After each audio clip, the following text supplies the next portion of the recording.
Hello, chat. Eh,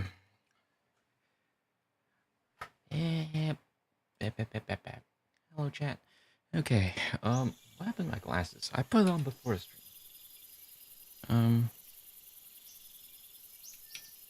There we go. Okay.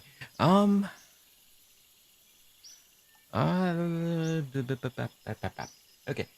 Before we start the stream, I just want to give you guys a heads up that today's stream will be slightly shorter than usual.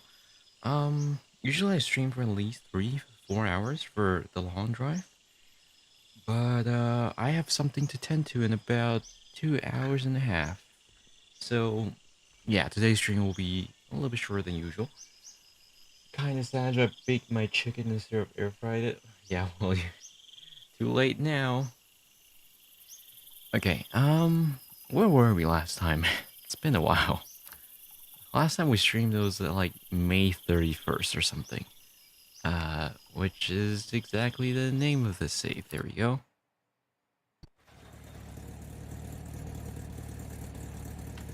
Is this it? Hang on. May 31st.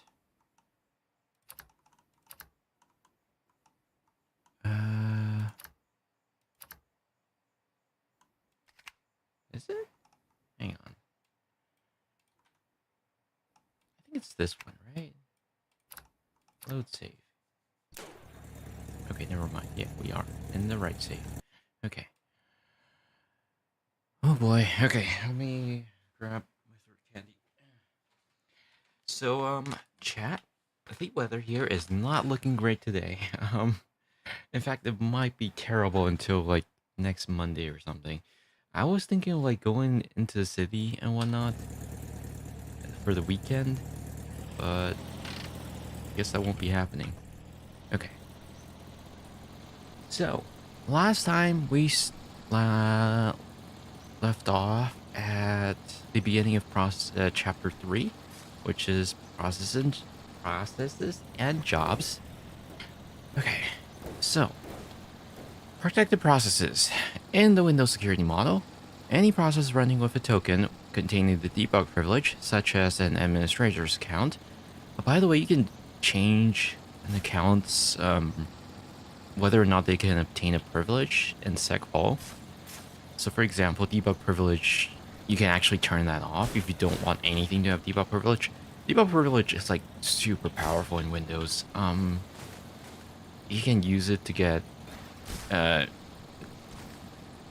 believe you need it for adjusting tokens, and no, I think you need that for impersonation and whatnot. Basically, debug privilege is like super OP.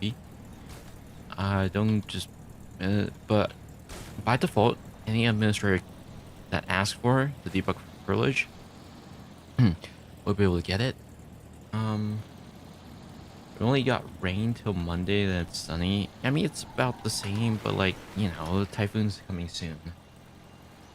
Anyways, can request any access right that it desires to any other processes running on the machine. For example, it can read and write arbitrary process memory, inject code, suspend and resume threads, and query information on other processes. Tools such as Process Explorer and Task Manager need and request these rights to provide their functionality to users. Oh, my throat actually kind of hurts when I'm trying to read this whole thing with this voice. I'm not used to speaking with this voice. This logical behavior, which helps ensures that administrators will always have full control of the running code on a system, clashes with the system behavior for digital rights management requirements imposed by the media industry on computer operating systems that need to support playback of advanced high-quality digital content, such as Blu-ray media. Okay. To support reliable and protected playback of such content, Windows Vista and Windows Server 2008 introduced protected processes. These processes exist alongside normal Windows processes, but they add significant constraints to access rights that other processes on the system, even when running with administrative privileges, can request. Protected processes can be created by any application. However, the operating system will allow a process to be protected only if the image has been digitally signed with a special Windows Media Certificate. The Protected Media Path, also known as PMP, in Windows makes use of protected processes to provide protection for high-value media, and developers of applications such as DVD players can make use of protected processes by using the Media Foundation or MF APIs. I have never heard of this before, actually. Alright, let's drive up this hill before we scroll to the next page.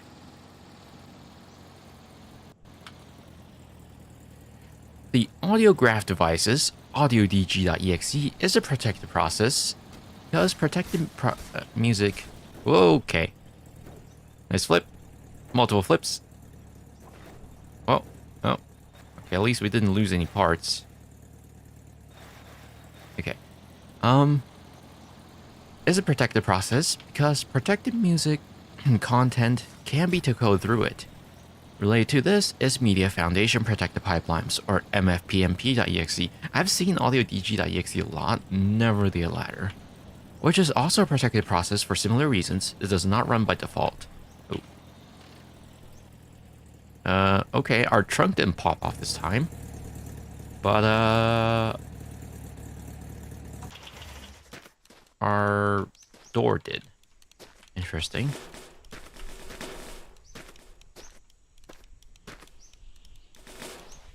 Nope. Door. Door. Door.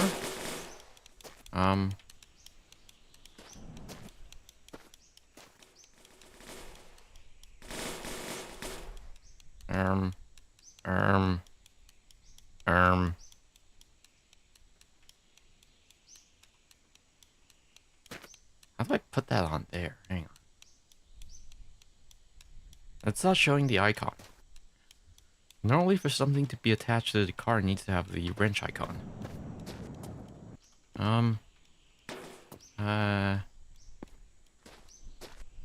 Did we lose our headlights again? I thought we got some headlights last time.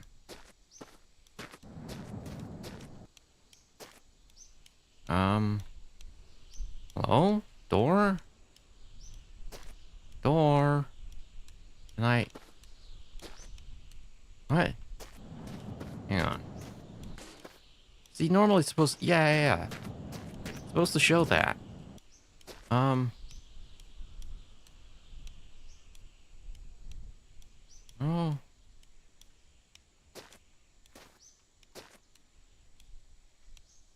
Well, guess we're driving without a door on the right now. Cool.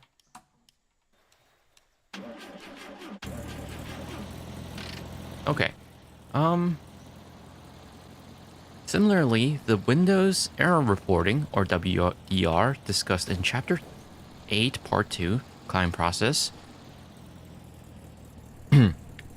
Why the mirror? Oh, just like that. Don't worry about it. WER fault secured.exe. I've never seen that before. I've only seen a regular WER fault. Can also run protected because it needs to have access to protect the processes in case one of them crashes. Is protected processes even still a thing in Windows? Actually, hang on. I just noticed it's like slightly off.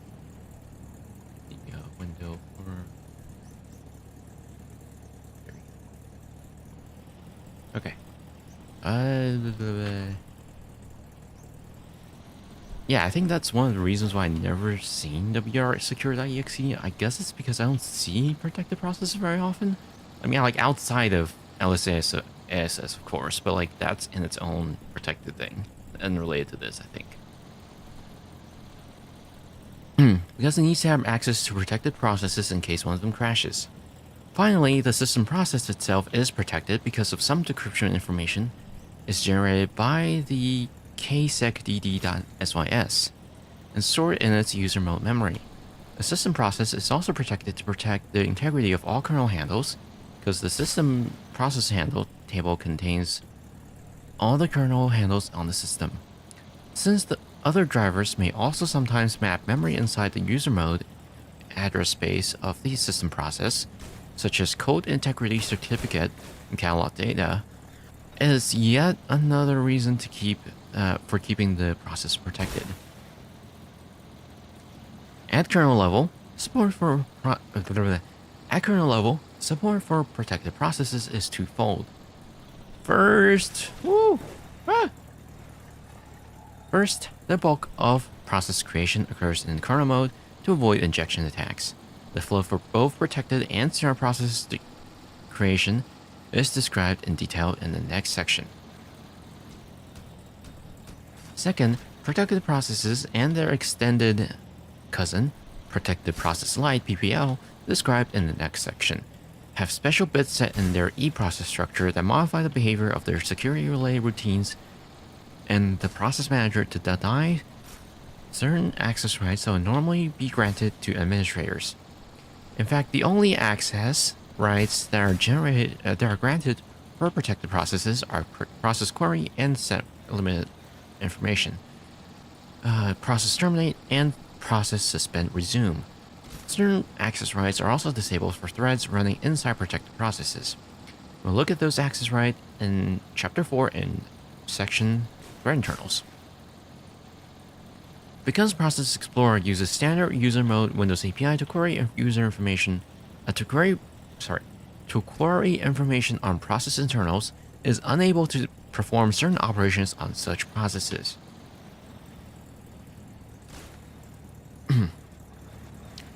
On the other hand, a tool like WinDebug in kernel debug mode, which uses kernel mode infrastructure to obtain this information, will be able to display a complete information. See the experiment in Thread Internals section in Chapter 4 to see how Process Explorer behaves when confronted with a protected process such as audiodg.exe. Note, as mentioned in Chapter 1, to perform local kernel debugging, you must boot into debugging mode, enabled by bcdedit debug or by using msconfig advanced boot options. This mitigates against debugger-based attacks on protected processes and the PNP. When booted into debugging mode, high-definition content playback will not work. Okay. Oh. I need to take a nap anyways.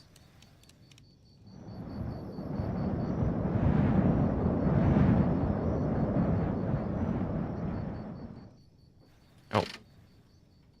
Apparently I forgot to pull the handle. Her trunk fell off again, of course. There we go. I need to have a bit of a throat candy to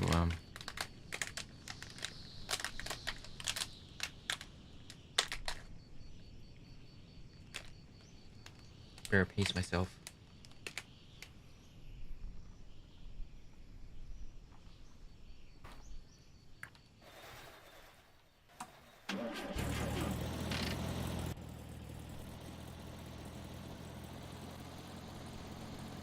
Limiting these access rights reliably allows the kernel to sandbox a protected process from user mode access. On the other hand, because a protected process is indicated by a flag in eProcess structure, an administrator can still load a kernel mode driver that modifies this flag. Ooh, okay. I think something fell off there. Hang on.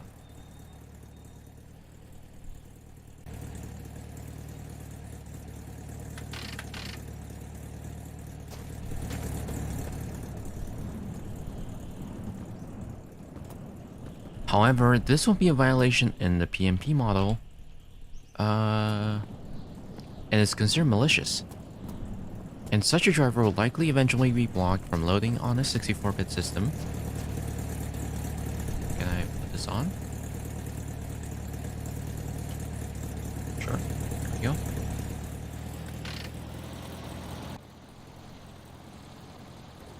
Because the kernel mode code signing policy prohibits the digital signing of malicious code.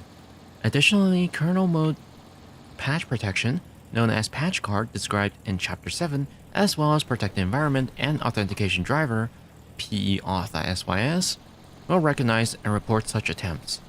Even on a 32-bit system, the driver has to be recognized by the PMP policy, or the playback may be halted.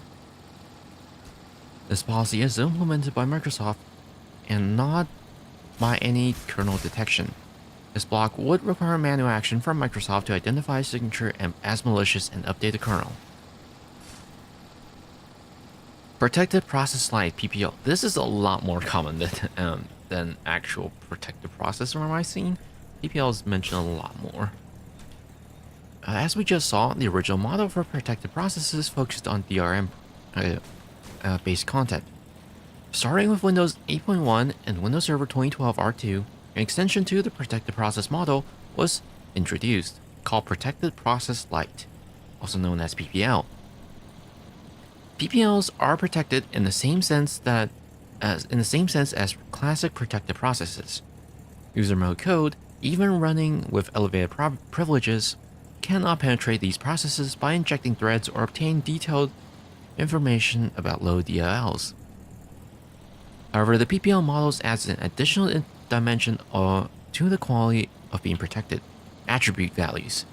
The different signers have differing trust levels, which in turn results in certain PPLs being more or less protected than other PPLs.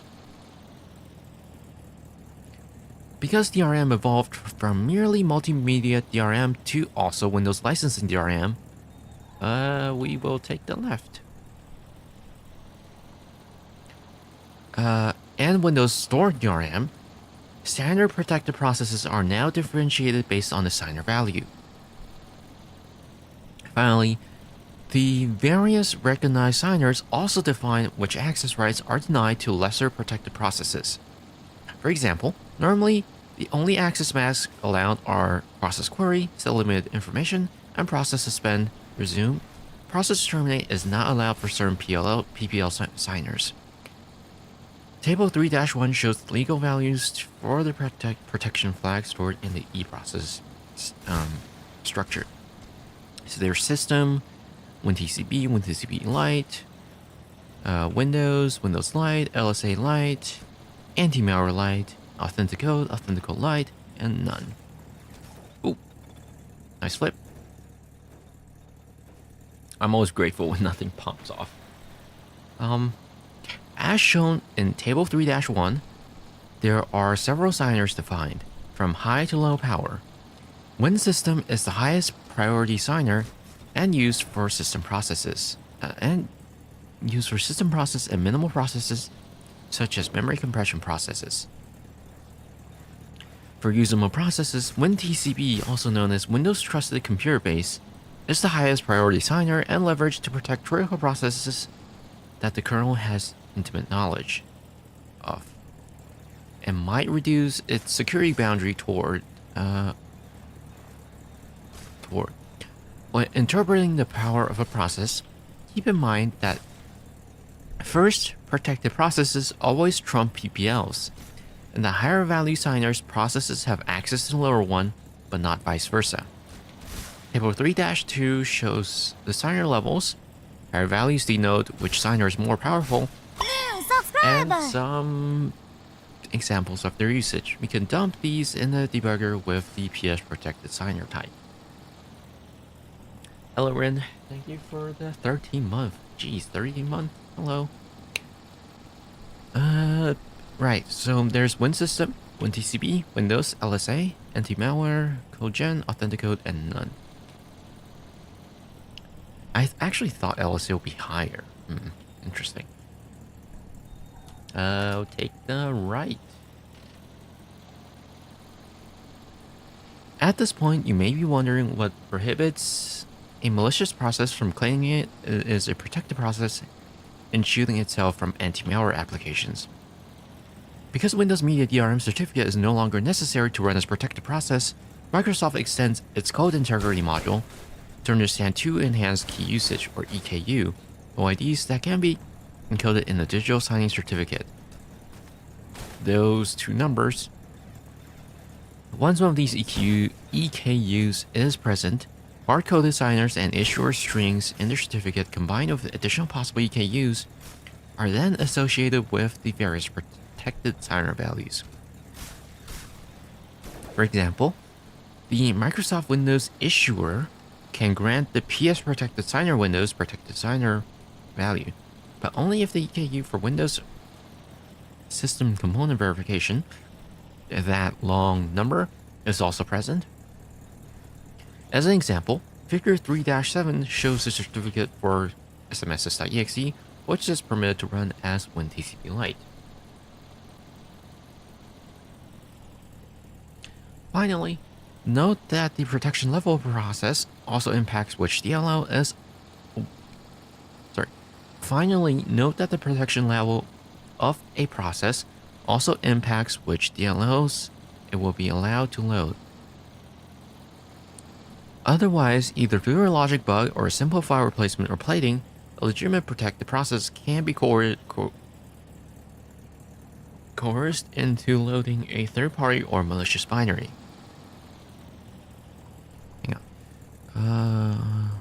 Let me reread that part again so I can actually better understand it. The protection level of a process also impacts which... okay. So you can't just, like, DLL sideload a bad binary into it. Which will now execute with the same protection level as the process. This check is implemented by granting each access a signature level, which is stored in the signature level field of eProcess, and then using an integral lookup table to find the corresponding DLL signature level, stored as section signature level in eProcess. Any DLL loading in the process will be checked by the code integrity component in the same way that the main executable is verified. For example, a process with WinTCB as its executable signer will only load Windows or higher signed DLLs.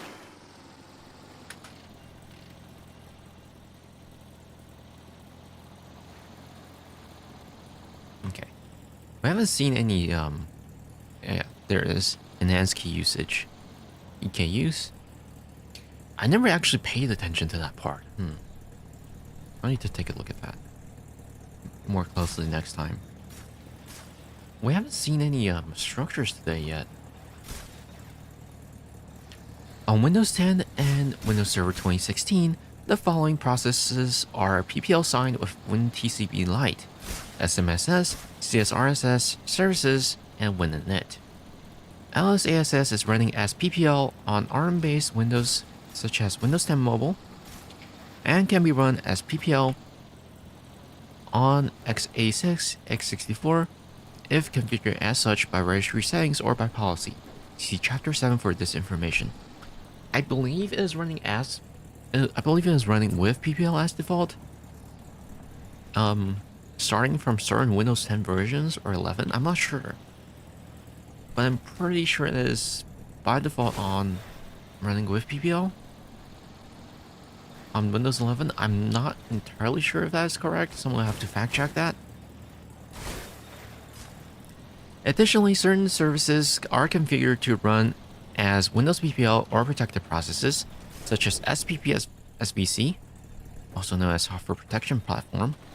You may also notice certain service hosting processes, such as SVC host, running with this protection level, since many services, such as Apex deployment services and the Windows subsystem or Linux service, also run protected. More information on such protected process will be described in Chapter 9, Part 2. The fact that these core binaries run as TCP is critical to the security of the system. For example, CSRSS has access to certain private APIs implemented by Windows Manager, also known as Win32k SOS, which could give an attacker with administrator rights access to sensitive parts of the kernel. Similarly, SMSS and WinInit implement system startup and management logic that is critical to perform without possible interference from an administrator.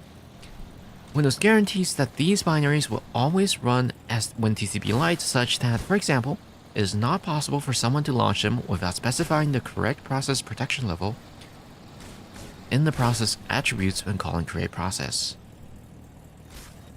Okay, let me reread that.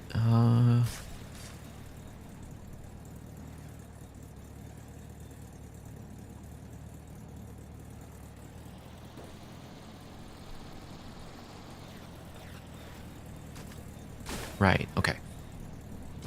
This guarantee is known as minimum TCP list and forces any processes with the names in table 3-3 that are in the system path to a minimum protection level and or signing level regardless of the caller's input. Yeah, there it is. SMSS, CSRSS, WinInit services, LVR fault secure, SPP service, and GenVal object. I've never seen that process before. Oh no, wait. Everything up until the WR fault secure run. No. SMSs through services run as WinTCP Lite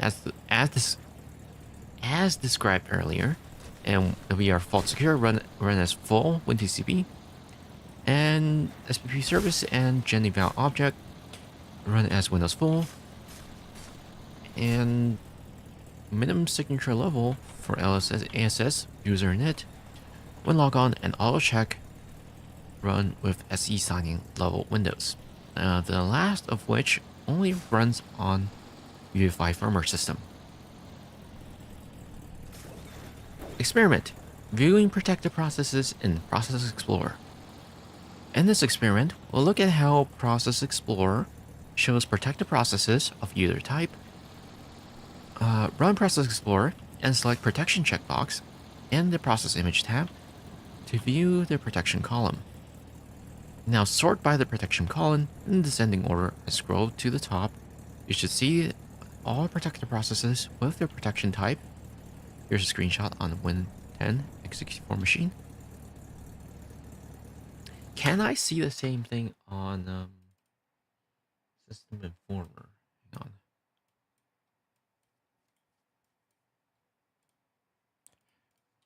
Protection. Oh, I actually have the... Really? So apparently I have this flag enabled on my sysinternals. But where is it? Oh, protection, there it is. Oh, it's actually unable to enumerate that. Really? Hang on. Let me try running with running a system.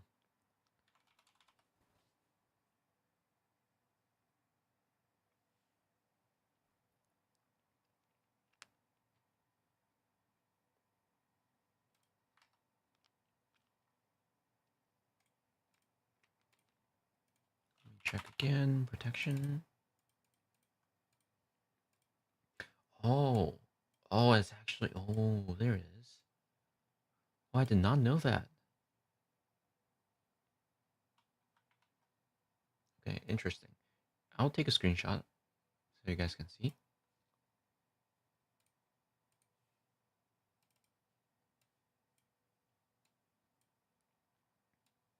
Yeah, apparently you can view this in you can view this on System Informer as well. I had to elevate though before I can actually see this. Can I see this with just standard admin, or do I have to elevate a system? Because I took the screenshot with system privilege.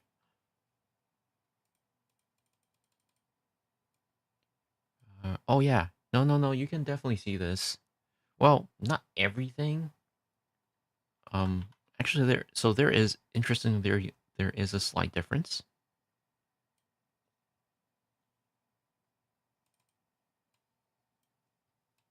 So the top one is the one I was able to see with just admin privilege. And the bottom one is the one I was able to see with system privilege. So interestingly, you can also see the virtual machine related, Hyper-V related processes of the protection flag. And a few more other, hang on. So if we take a look at just the WinTCP ones, for the admin, I can see services, WinIt, and SMSS. In addition, I can also see CSRSS and SMSS when viewing the process list as system. So interestingly, there are also 2 service hosts that are running as Windows protection. One of it, okay, so 2 services are running with Windows Live PPL. One of which was mentioned earlier, which was the AppX deployment services, and the other is Security Center, also known as WSC service. Interesting. I did not know what that's what the protection flags mean. Very cool. Okay. Maybe it just occurred to me. I should probably have some music.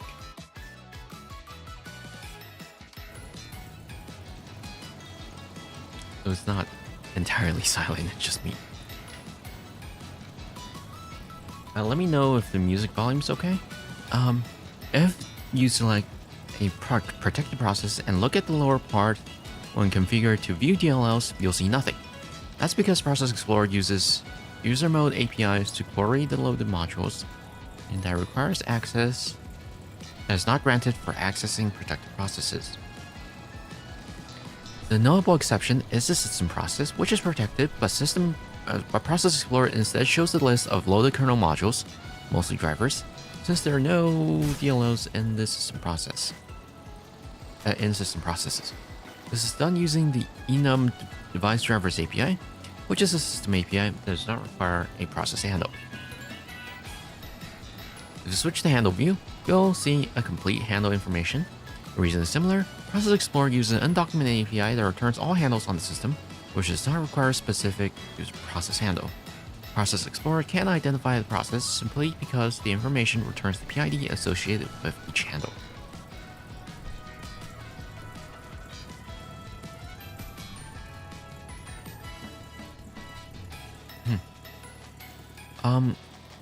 Third-party PPL support. The PPL mechanism extends. Sorry, excuse me. The PPL mechanism extends the protection possibilities for processes beyond executables created solely by Microsoft. A common example is anti-malware software.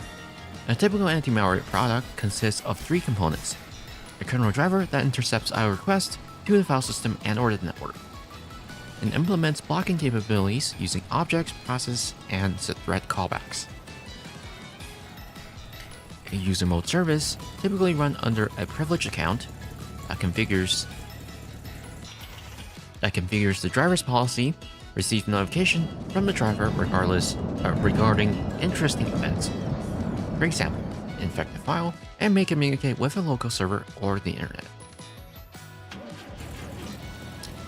A user mode GUI process that communicates information to the user and optionally allows the user to make decisions where applicable. One possible way malware can attack the system by managing to inject code inside processors. One possible way malware can attack a system is by managing to inject code inside processes running with elevated privilege, or better, inject code specifically inside an anti-malware service, thus tamper with it, or disable its operation. If, however, the AM service could be run as PPL, no code injection would be possible, and no process termination would be allowed, meaning that the AM software would be better protected from malware that does not employ kernel-level exploits.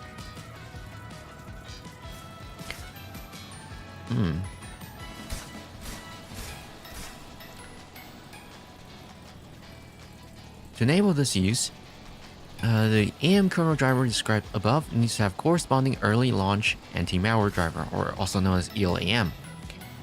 While ELAM is further described in Chapter 7, the key distinction is that such driver requires a special anti-malware certificate provided by Microsoft, after proper verification of the software's publisher. When such a driver is installed, it can obtain a custom resource section in its main executable called ELAM Certificate Info.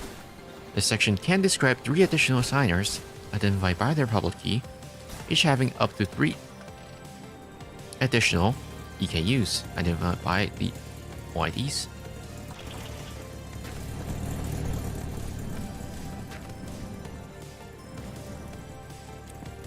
We need a trunk fall-off counter.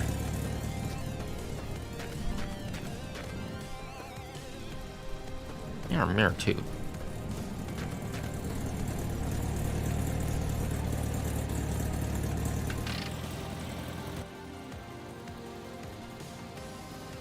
Once the code integrity system recognizes any file signed by one of the 3 signers containing one of these 3 EKUs, it permits the process to request a PPL of PS-protected anti-malware light with the 0x31 flag. A canonical example of Microsoft's own AM is Windows Defender. Its service on Windows 10 MS-MP engine is signed with the anti-malware certificate for better protection against malware attacking the AM itself, as its network inspection server, also known as NIS service.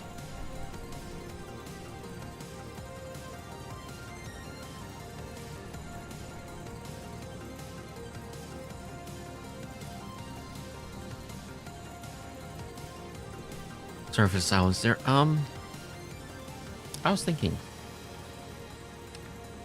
when we look at the list from earlier, I just noticed our EDR isn't on there. I guess our EDR aren't running with PPL, which is strange the more I think about it. Anyways, minimal and pico processes. The type of processes we've looked at so far and their data structure seems to imply that their use is the execution of user mode code, and that they contain a great deal of related data structures in memory to achieve this. Yet not all processes are used for this purpose. For example, as we've seen, the system processes is merely used as a container of most of the system threads, such that their execution time doesn't pollute arbitrary user mode processes, as well as being used as a container of driver handles, called kernel handles, such that these don't end up owned by an arbitrary application either.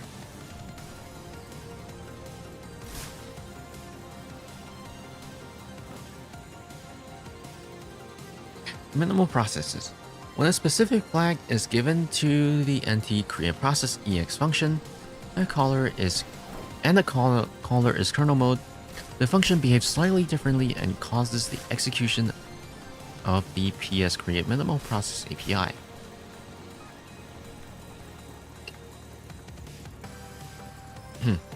That has one interesting floating rock. Don't know how it works, but sure. Nope.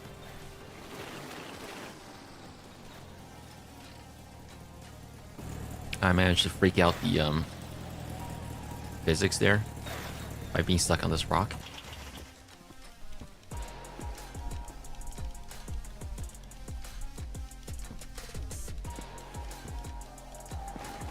Whoa.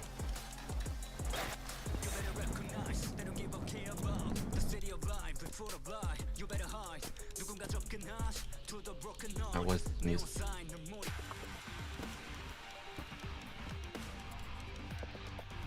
There we go.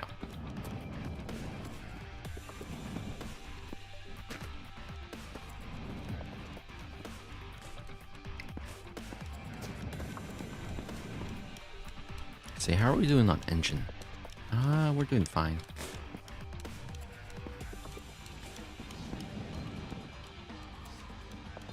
No, we're doing fine.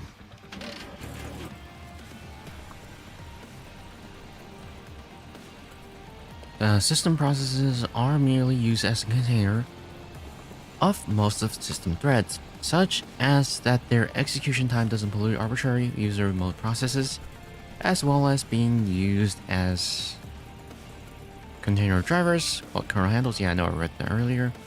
No, okay. Minimal API. In turn, this causes a process to be created without many of the structures we saw earlier. So I don't really know.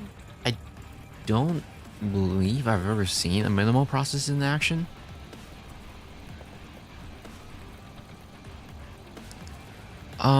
No user mode address space will be set up, so no PEB and related structure will exist. Really, no PEB. No NTDLL will be mapped into the process, nor will any loader API set information. No section object will be tied to the process, meaning no executable image file is associated with its execution or its name, which can be empty or an arbitrary string. The minimal flag will be set in the eProcess flags, causing all threads to become minimal threads. Also avoid using any user mode allocations such as their TEB or user mode stack. See Chapter 4 for more information on the TEB. As we saw in Chapter 2, Windows 10 has at least two minimum processes, a system process and memory compression process, and can have a third, the secure system process, if virtualization-based security or VBS is enabled, which is described further in Chapter 2 and Chapter 7. Finally, the other way to have minimal processes running on Windows 10 system is to enable Windows Subsystem for Linux optional feature that was described in Chapter 2. This will install an inbox Pico provider composed of LXSS and LX Core SYS drivers. So, once again, keep in mind everything mentioned in this book for WSL is referring to WSL1, which is no longer the case for WSL2. So I don't know how much of the description regarding Pico process still holds up since it's relatively new at the time of writing this article, this book, I believe. Did the barrel just drop down from there? Yeah. Well, guess we're taking a small break.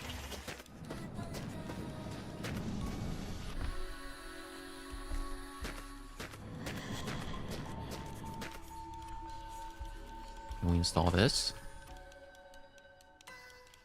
Oh, yeah. Oh, neat. That looks nicer, I think. But we don't really need a trailer. What do you call this type of car? Is it a trailer?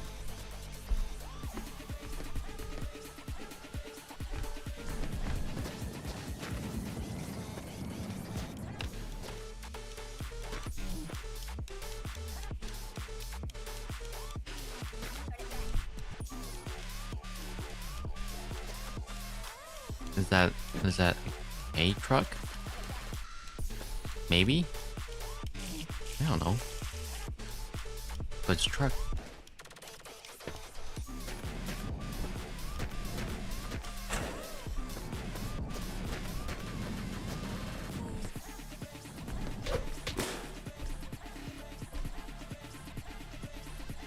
That...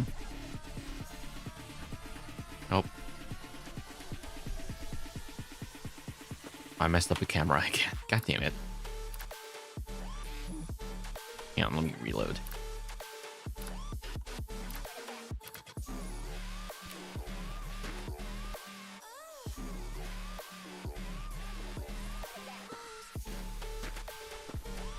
Have you seen a truck like that before? Yeah, I have. I just don't know what they're called.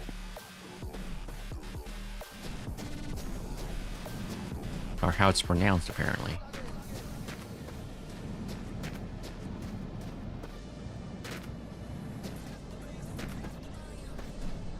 While minimal processes have a...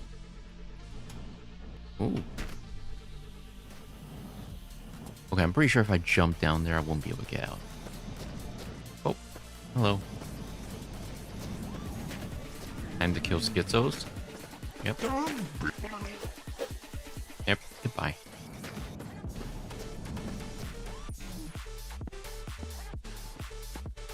Ooh. Ooh.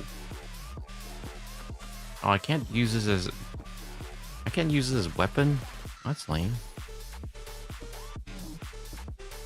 I'm gonna be Gordon Freeman.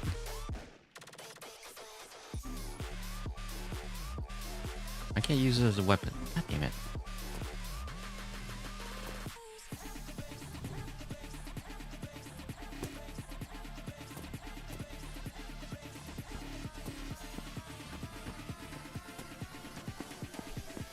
Ooh, nice hand. Scooter. What is this supposed to be? What is supposed to go on the car? I don't know where to go on to.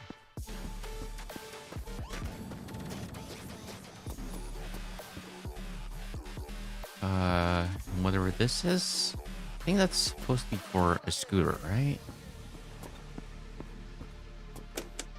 Oh, there's light? No way.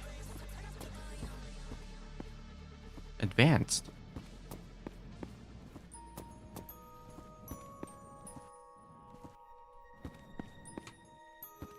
The power's on? Apparently.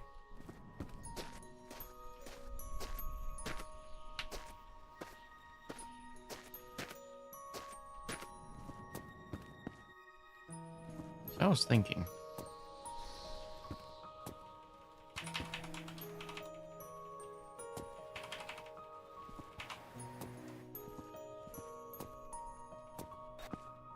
Hang on. I've got an idea. First of all, can I take this?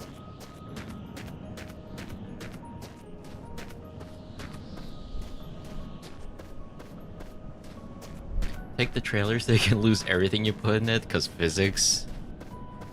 You know, I think we take the trailer.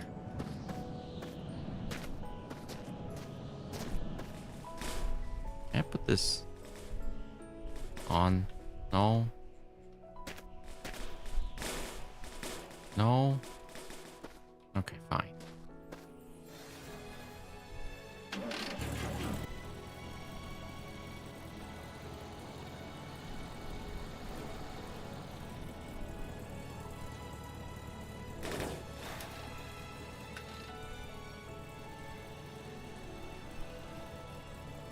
And PC, you bought another car. Jeez, we sure have a lot of cars. In PC.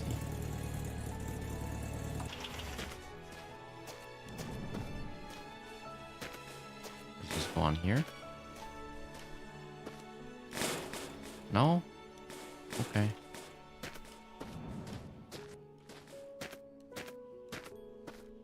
I don't even know how you attach a Trailer. Can I even attach a trailer on my car? Also, have I pulled the handbrake? You need a hitch? Well, I don't have that. Do I?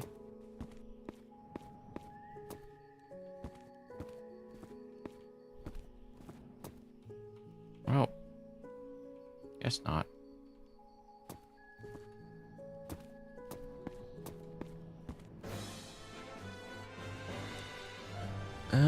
While minimal processes have a limited use in terms of allowing access to usable virtual address space from kernel components and protecting it. Hello, SCP. Try sticking it in or something? How?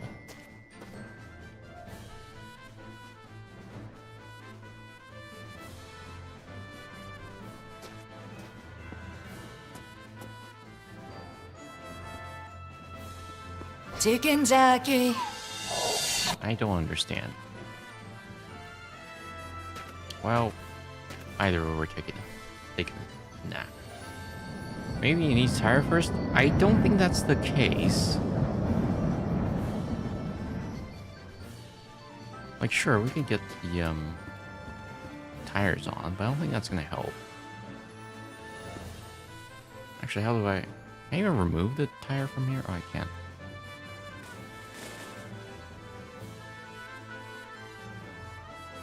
Wait, is there... Hang on. Oh, that's a thing you can have in a tire?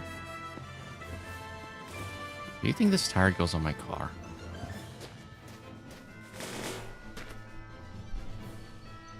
Do you think...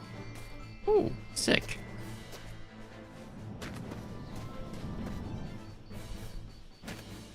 Not that it really helps.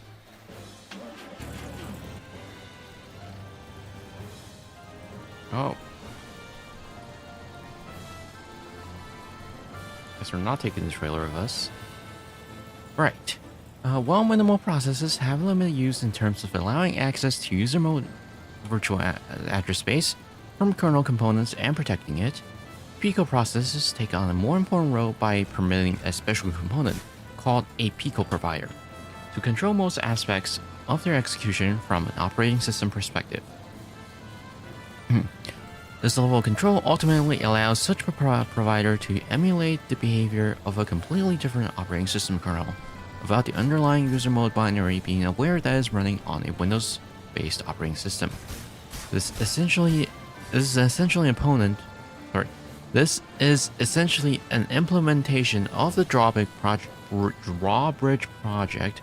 from Microsoft Research, which is also used to support SQL Server for Linux in a similar way, albeit with a Windows-based library OS on top of the Linux kernel. To support the existence of Pico processes on the system, a provider must first be present. Such a provider can be registered with the PS Register Pico Provider API, but subject to a very specific rule. A Pico provider must be loaded before any other third-party drivers are loaded, including boot drivers. In fact, only one of the limited set of a dozen or so core drivers are allowed to call this API before the functionality is disabled. And these core drivers must be signed with the Microsoft Signer Certificate and Windows Component EKU. On Windows system with the optional WSL component enabled, this core driver is called alexss.sys and serves as a stub driver into another driver loader, alexcore.sys, loads a bit later, and takes over the Pico provider responsibilities by transferring the various dispatch tables over itself. Additionally, note that at the time of this writing, only one such core driver can register itself as a Pico provider. When a Pico provider calls the registration API, it receives a set of function pointers, which allows it to create and manage Pico processes. One function to create a Pico process, and one to create a Pico thread. One function to get the context and arbitrary pointer that the provider gets. Sorry.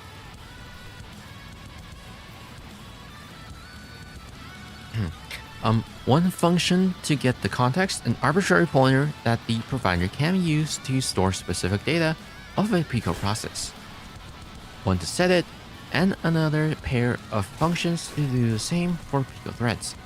This will populate the Pico context field in an E thread and or E process. One function to get the CPU context of Pico thread, and one to set it. A function to change the FS and or GS segments of a Pico thread, which are normally used by a user mode code to point to some thread local structures such as TB on Windows. One function to terminate a Pico thread, and one to do the same to Pico process. One function to suspend a Pico thread, and one to resume it. As you can see, through these functions, a Pico provider can now create fully custom processes and threads for whom it controls the initial starting state, segment registers, and associated data. However, this alone will not allow the ability to emulate another operating system.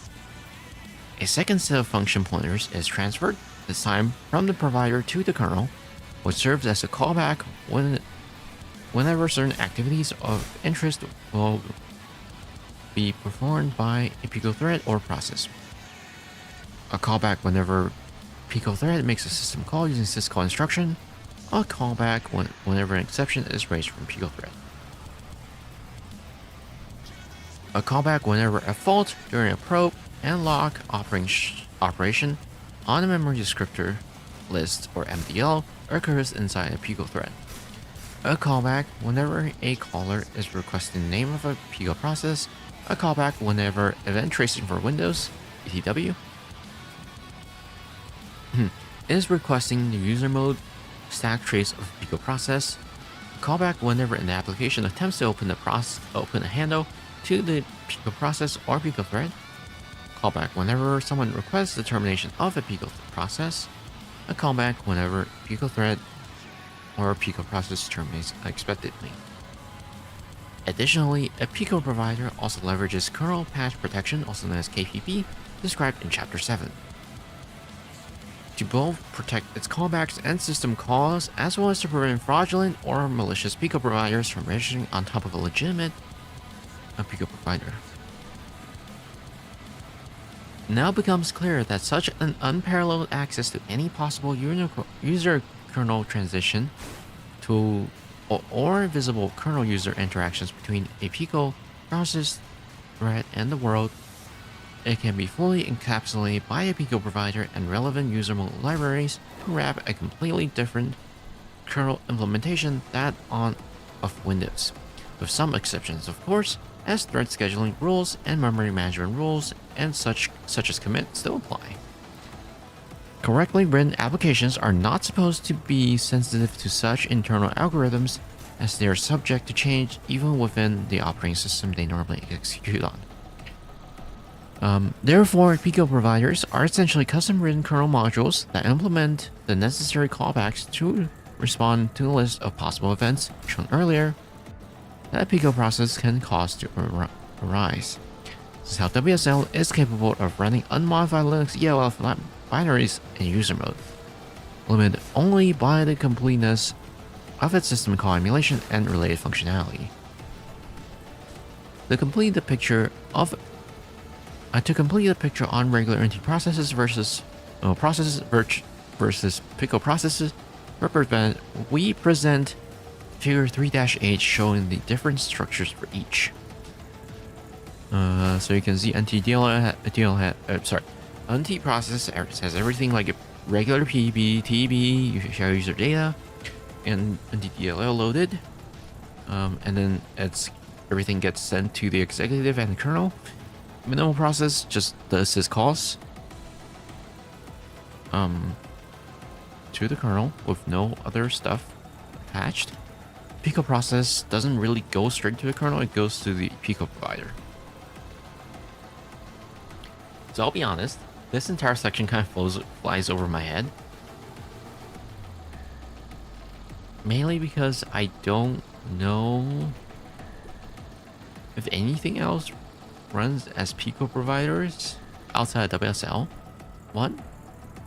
which doesn't exist anymore.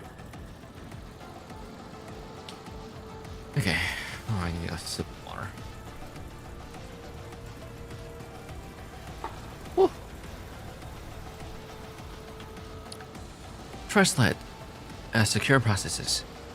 As covered in Chapter 2, Windows contains new virtualization-based security (VBS) security features such as Device Guard, Credential Guard, which enhance the safety of the operating system and user data by leveraging the hypervisor. We saw one such feature, Credential Guard, which is discussed at length in Chapter 7, runs in a new isolated user mode environment, which, while still unprivileged in Ring 3, has a virtual trust level of VTL 1, granting it protection from regular VTL 0 world in which both the empty kernel, Ring 0, and applications, Ring 3, live. Let's investigate how the kernel sets up such process for execution and the various data structures such process use. Okay,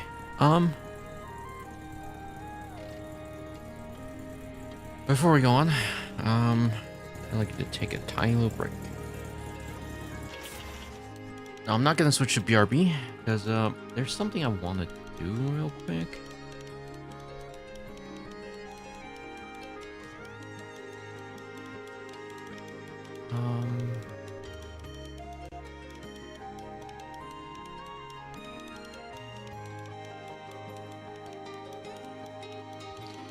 I'll let the music play while I take a tiny little break.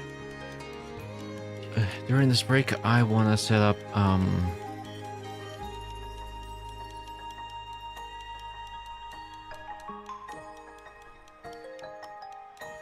want to see if it's possible to stream on Twitter for this section.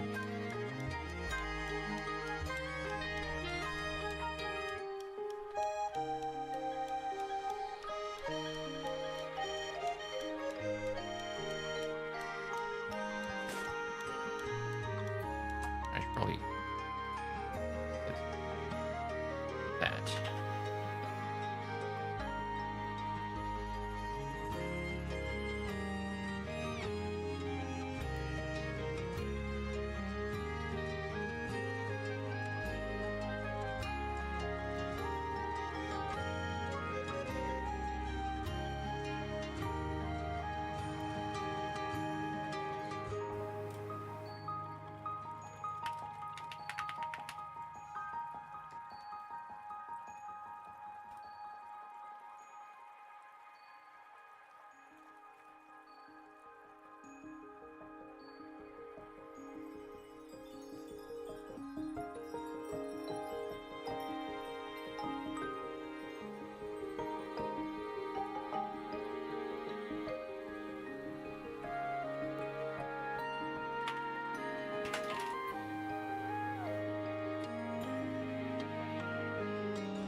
I don't know why Twitter's not letting me log in right now.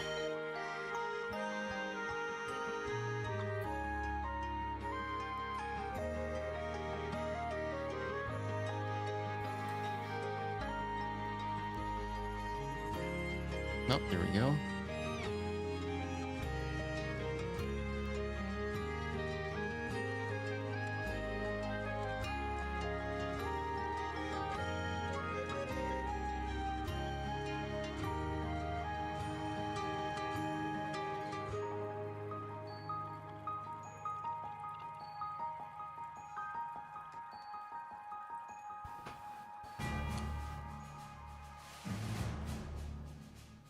Hmm.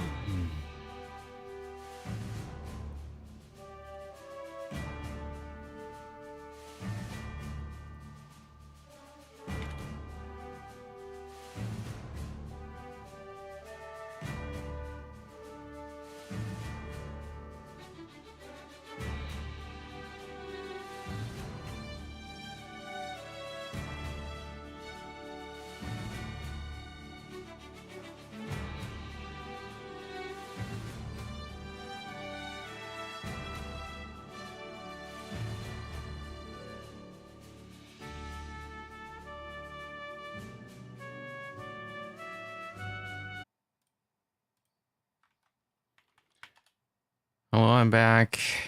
Um, Lesson learned: don't click on the Add New Target button in OBS RTMP Multi. Um, yeah, apparently that crashes my OBS for some reason, and it crashed so bad that I eh, had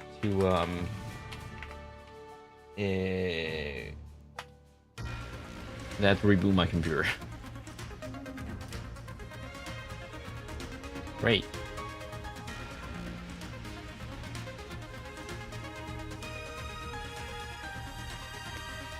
Well, give me a little bit. I need to recover from this.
Long drive.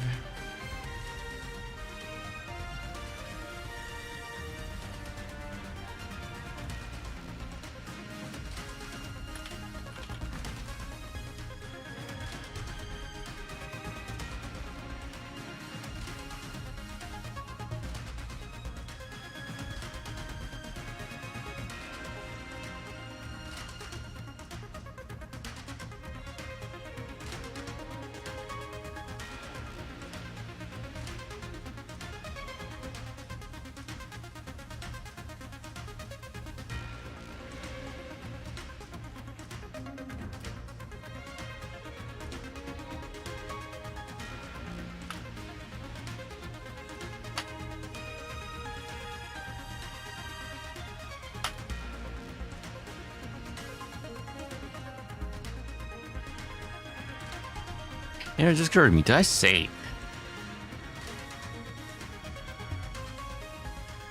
I mean, I guess it doesn't really matter.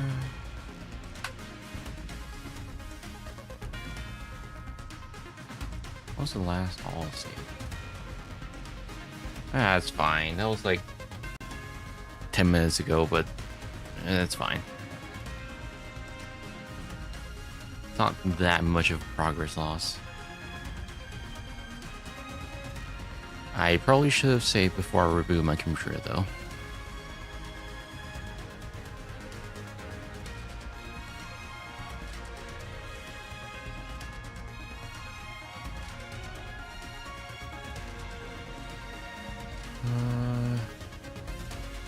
Books, Windows internals.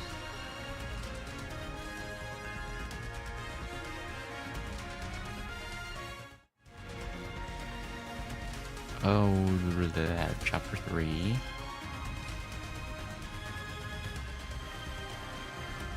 We were at trustlets.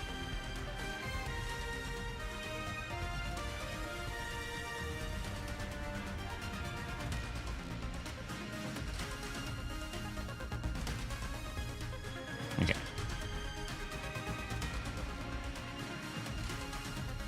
Right. Okay. We're back.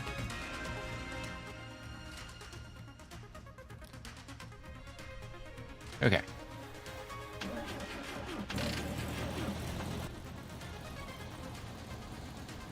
Yep. We are back here, which is not that big of a progress loss. Really, it's not that bad.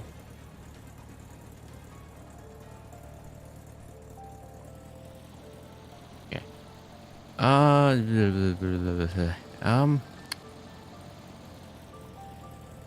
The credential guard runs in a isolated user environment, which, while still unprivileged on Rin 3, has a virtual trust level of 1, VTL1, granted protection from the regular VTL0 world in which both NT-kernel and applications.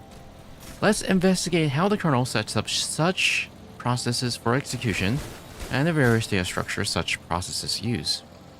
Trust-like structure.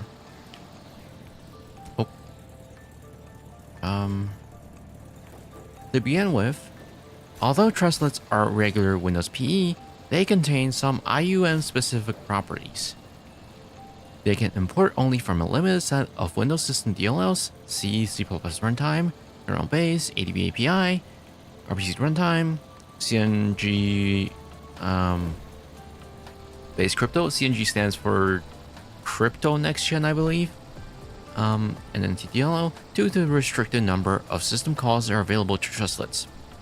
Note that mathematical DLLs that operate only on data structures such as NTLM, ASM1, etc. are also usable, as they don't perform any system calls. They can import from an IUM-specific DLL that is made available to them, called IUM Base, which provides the base IUM system API containing support for mail slots, storage boxes, cryptography, and more. This library ends up calling into LEM-DLL, which is the VTL1's version of NTDLL, and contains secure system calls. System calls are implemented by the secure kernel and not passed on to the normal VTL0 kernel. They contain a P section named .t policy with an exported global variable named SIUM S_IUM policy metadata.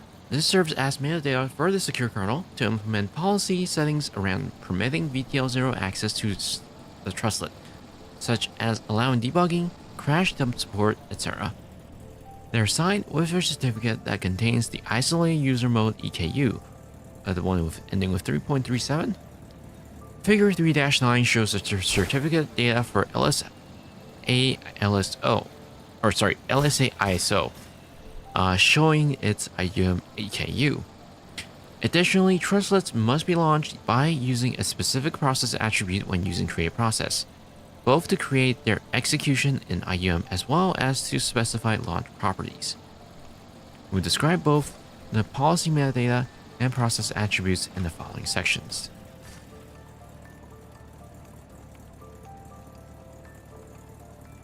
Trustlet policy metadata.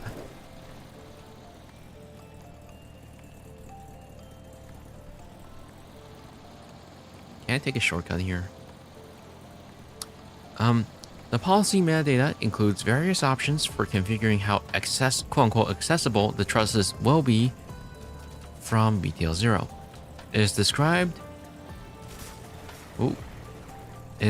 by a structure present at the S_IUM policy metadata export mentioned earlier, and contains a version number currently set to 1, as well as the trustlet ID, which is a unique number that identifies the specific trustlet among the ones that are known to exist. For example, bioiso.exe is trustlet ID 4. Finally, the metadata has an array of policy options. Currently, the options listed in the table There's one large jump.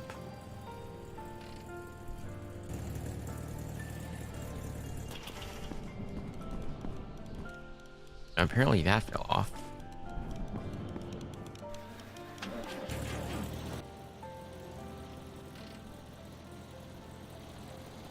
Currently, the options listed in Table 3-4 are supported. It should be obvious that as these policies are part of a signed executable data, attempting to modify them would invalidate the IUM signature and prohibit execution. So there's ETW, enables or debugs, disables ETW. Debug configures debugging.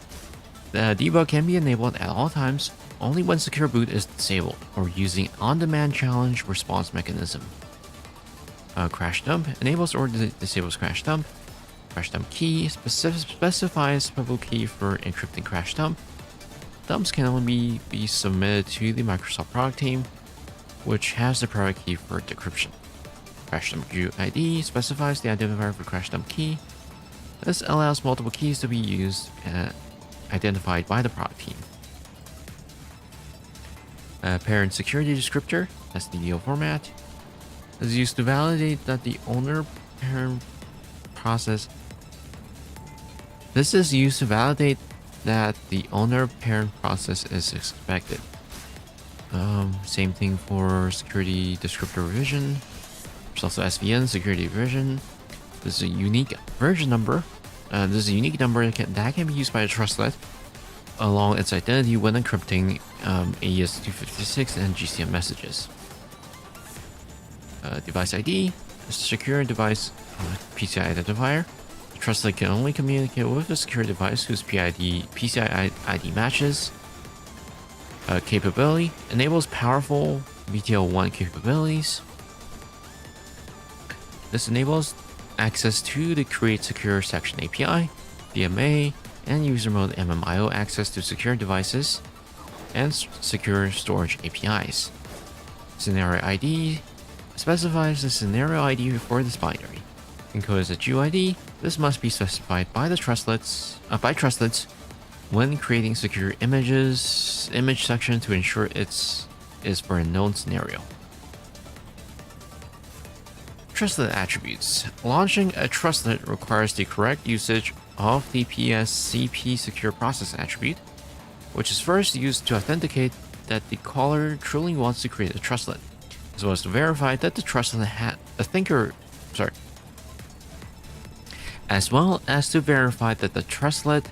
the caller thinks it's executing is actually the trustlet being executed.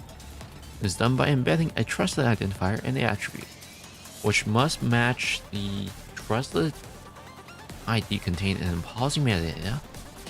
Then one or more attributes can be specified, which are shown in Table 3-5. So there's the mailbox key used to retrieve mailbox data. Mailboxes allow trustlet to share data of BTL0 world as long as the trustlet key is known. Collaboration ID sets the collaboration ID to use when using the Secure Storage IUM API. Secure Storage allows trustlets to share data among each other as long as they have the same collaboration ID. If no collaboration ID is present, the trusted instance ID will be used instead. There's the TK session ID, identifies the session ID used during crypto. System built-in trustlet. At the time of this writing, Windows 10 contains 5 different trustlets, which are identified by their identity number. They're described in Table 3-6. Note that trustlet ID 0 represents the secure kernel itself. So there's LSA ISO, which is the credential and key art trustlet, which allows ETW, disable debugging, and allow encrypted crash dump. And there's VMSP, Secure Virtual Machine Worker, also known as the VTPM trustlet, which allows for ETW, disables debugging, disable crash dump, enables secure storage capability, verify parent security descriptor, which is the empty virtual machine user or security descriptor. Unknown.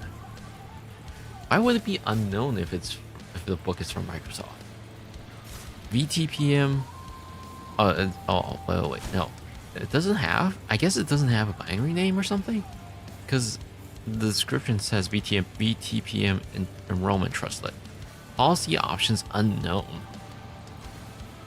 That's weirdly mysterious. Bio ISO, secure biometric trustlet. Allow ETW, disable debugging, allow encrypted crash dump. And there's FSISO, which is secure frame server trustlet. Ooh. Okay. I'm pretty sure only 2 of them are running on my system, which is the LSA ISO and VMSP. Trustlet identity. Trustlets have multiple forms of identity that they can use on the system. Trustlet identifier or trustlet ID. This is a hard-coded integer in the trustlet policy metadata, which must be used in the trustlet process creation attributes. It ensures that the system knows that there are only a handful of trustlets and that the callers are launching the expected one. Trusted instance. This is a cryptographically secure 16-byte random number generated by the secure kernel. I'm going to take this shortcut here.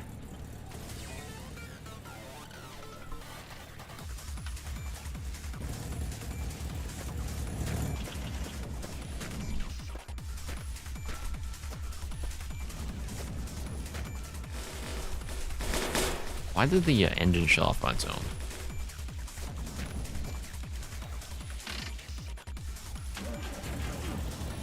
Okay.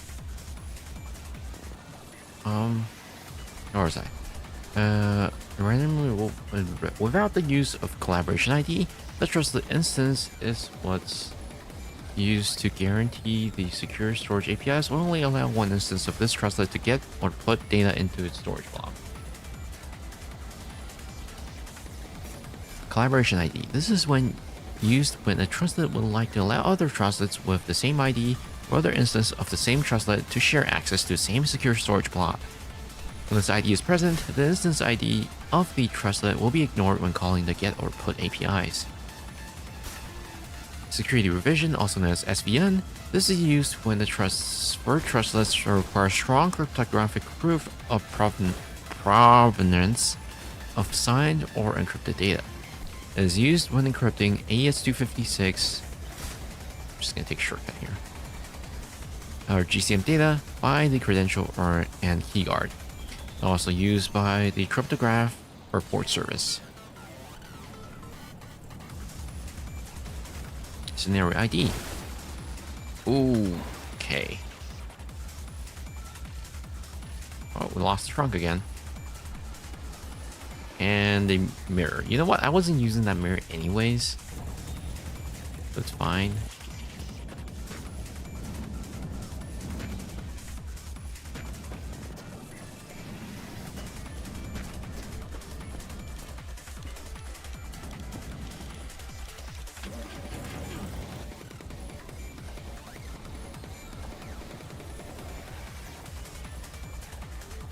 Did I lose headlights? I lost headlights ages ago.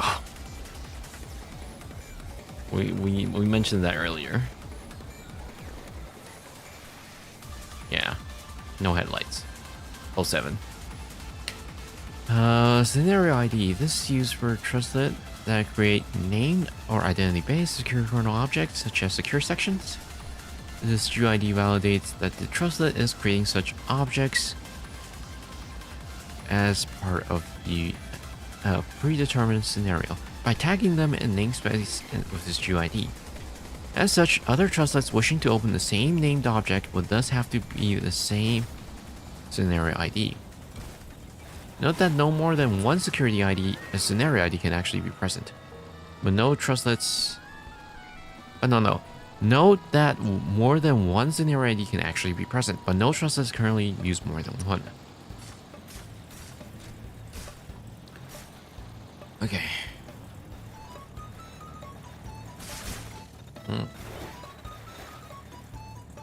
Perfect. Then 180 there. Security devices.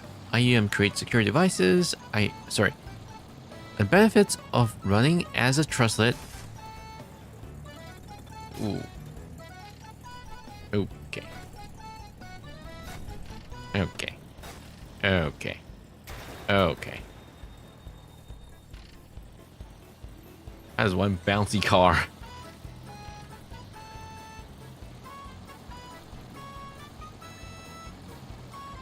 That's, yep, both trunk fell off. Of course.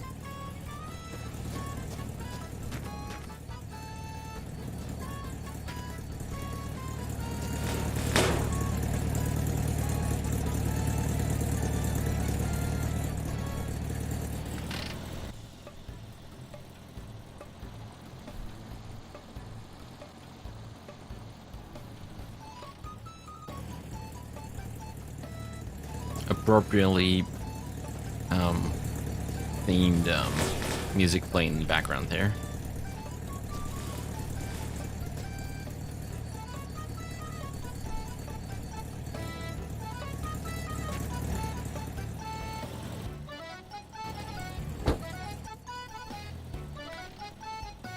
Yeah, I should probably take a nap anyways.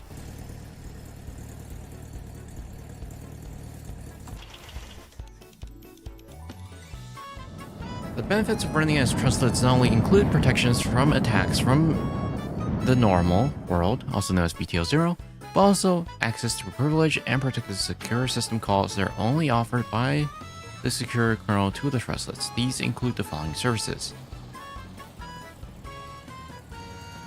IEM creates secure devices, IEM DMA map memory, get DMA enabler, map secure IO, IEM protect secure IO, IEM query security device information,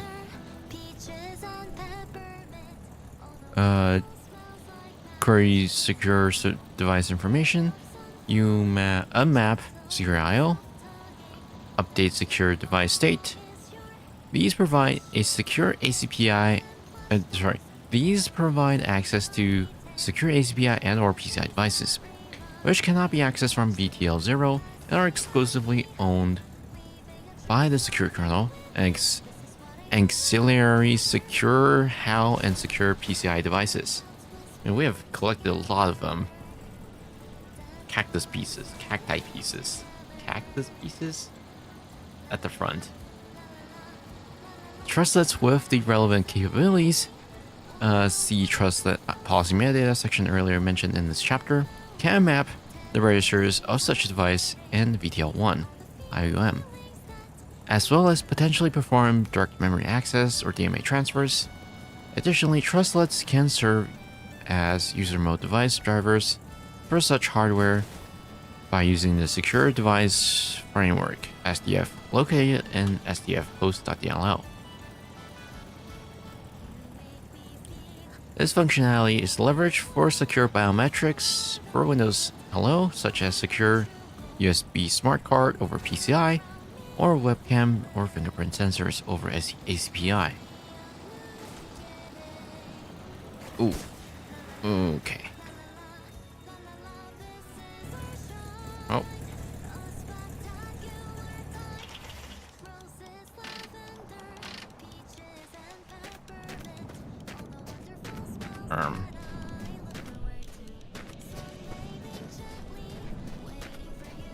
I was gonna wrap around with the car, but on second thought, that's probably not a good idea.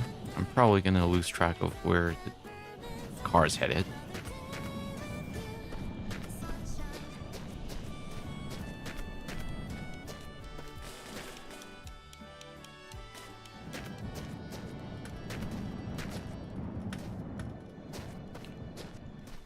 Secure sections. Create secure section, flush secure section buffers, get exposed secure section, open secure section.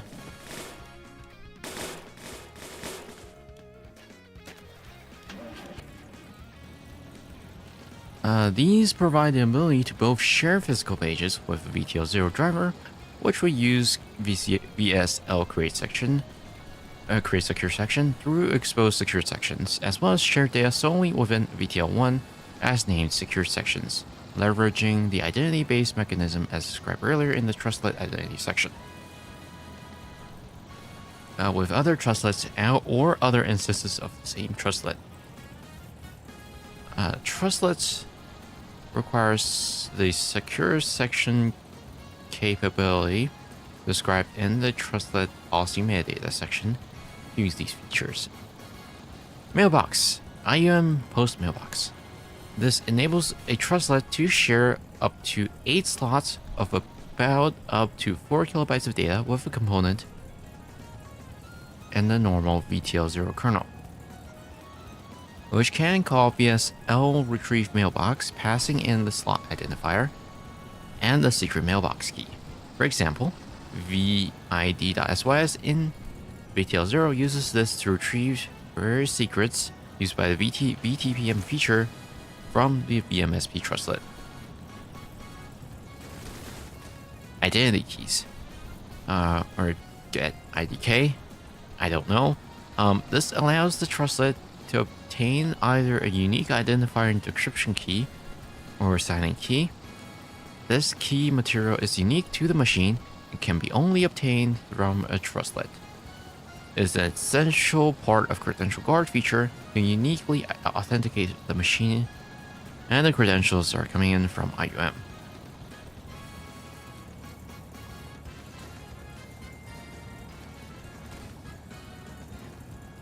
Cryptographic services. Ooh, nice jump.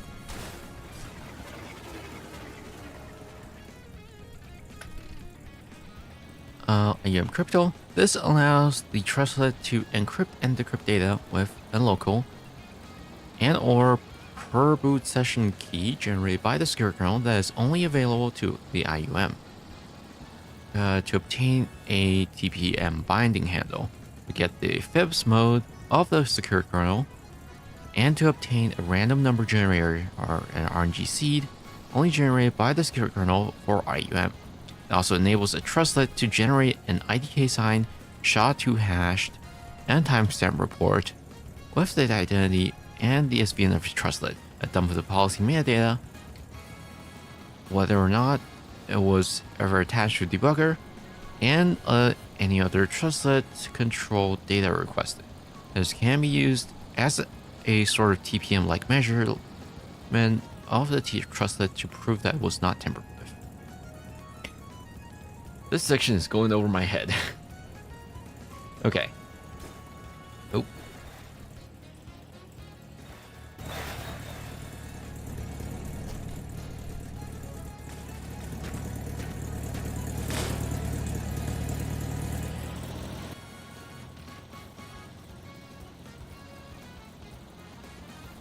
I'll close that door. Secure storage. This allows trustlets that have the secure storage capability described earlier in the policy metadata section to store arbitrary sized storage blobs and to layer retrieve them, either based on their unique trustlet instance or by sharing the same collaboration ID as another trustlet. Trustlet accessible system calls. As secure kernel attempts to minimize its attack surface and exposure, it only provides a subset of all the hundreds of system calls that a normal VTL application can use. So that's less than 50. These system calls are the strict minimum necessary for compatibility with these system DLLs that the trustlets can use. See the trustlet structure to see these, as well as specific services required to support the RPC runtime and ETW tracing. So that's worker factory and thread APIs. These support the thread pool APIs used by an RPC and TLS slots used by a loader. Process information API. This supports TLS slots and thread stack allocation. Events, semaphore, wait, and completion APIs. These support thread pool and synchronization. Advanced local procedure call or ALPC APIs. These support local RPC over the NCL RPC transport. System Information API. This supports reading secure boot information, basic and NUMA system information, for kernel 32.dll and thread pool scaling, performance, and subset of time information. Token API. This provides minimal support for RPC impersonation. Virtual memory allocation API. These support allocation by the user mode heap manager. Section API. These support the loader for DLL images as well as the secure section functionality once created or exposed through secure system calls shown earlier. Trace control API. This supports ETW. Exception and continue API. This supports structured exception handle, or SEH. Can you tell my throat is a little, it's giving out a little bit. Oh boy.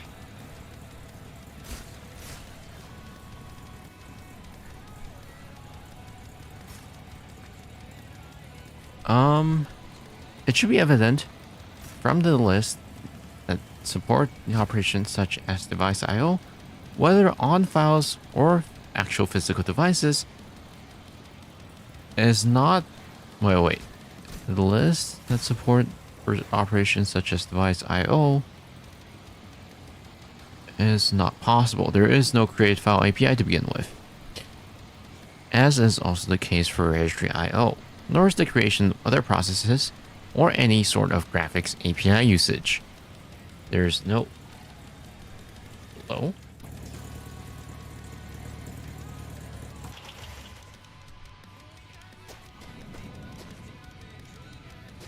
Some oil.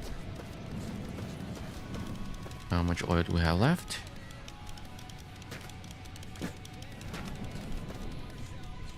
Sure, we can dump that in there.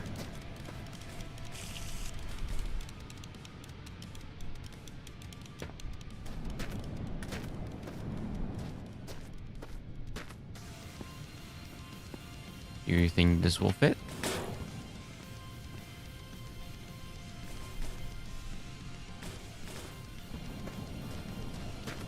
I don't think so, right? Because I think that's for the other side of the car. Darn it.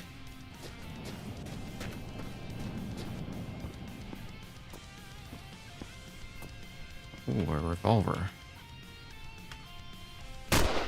Ooh.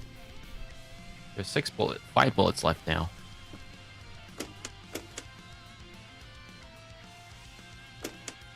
How do I drop a thing?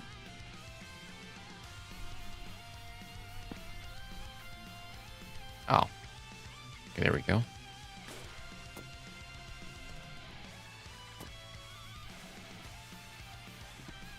I've said this before, I'm going to say it once. This Nikkei soundtrack sounds like something out of Xenoblade. Like Xenoblade 2 specifically. Oh, there's another building.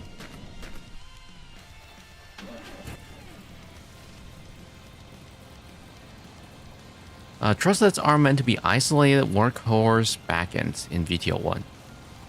Of their complex front ends in VTL0, having only a LPCS communication mechanism or exposed secure sections, whose handles would have to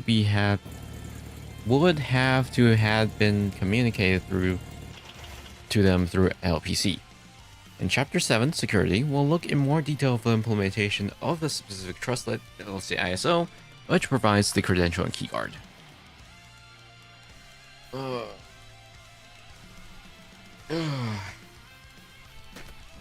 Okay, I'm gonna take a break from reading a little bit. Starting to get tired.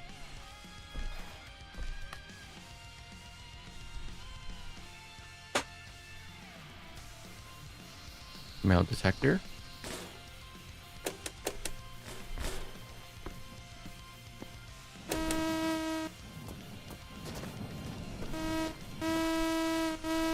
No way, I think there's metal here.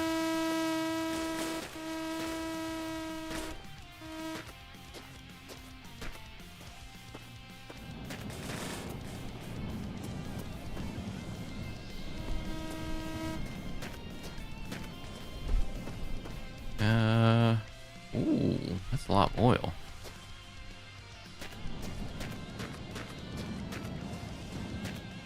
Wait a second. Have we been here before?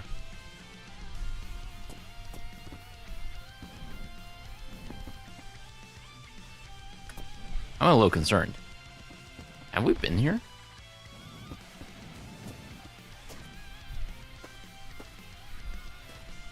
I don't know.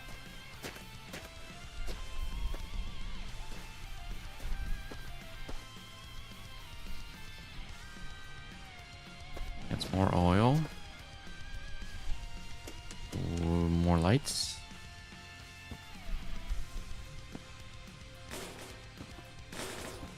Well, I guess we'll identify whether or not I've been somewhere by taking all the crap out.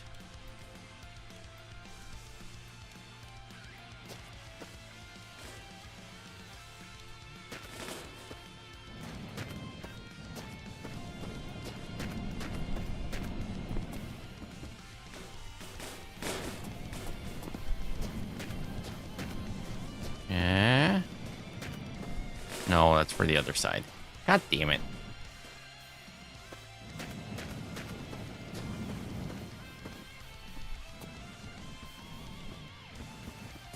Go push this car out.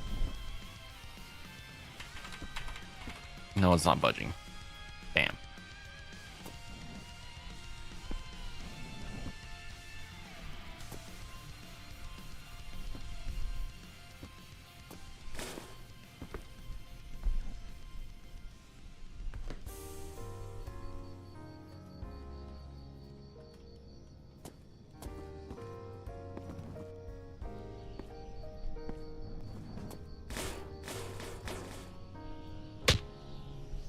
Nothing inside. Water. Oil. Gas. Don't mind if I do.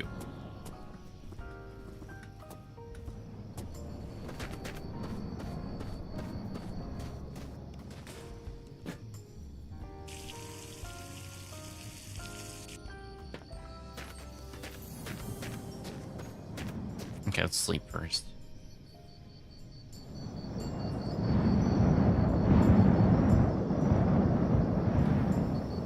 Wait, do you think this car has a headlight?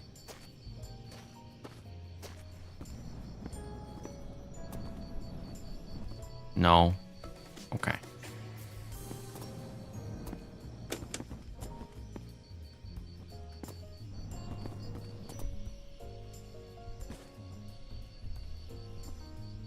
The hell is that? Stark Panzer. Was that trophy? Trophy or something?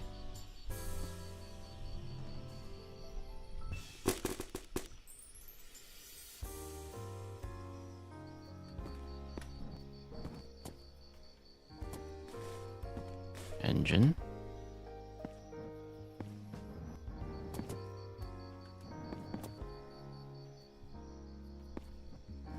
I don't think this tire would fit in my car. Hang on.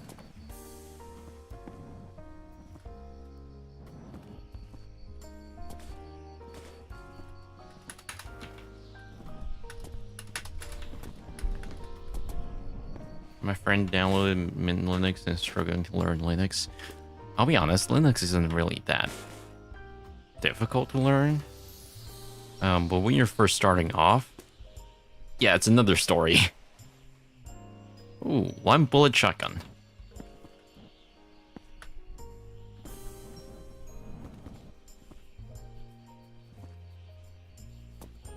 More doors.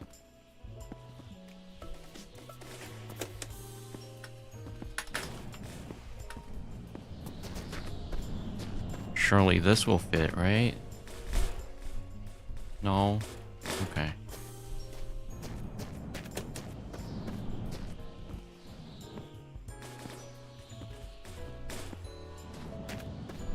He's mad because there's no Linux equivalent of vtuber or System Informer. I'll be honest, I still think it's kind of insane that there's no equivalent of System Informer. Sure. Yeah, on Linux.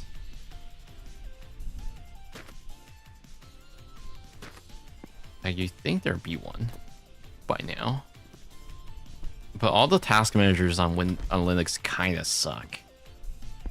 They're not very user friendly.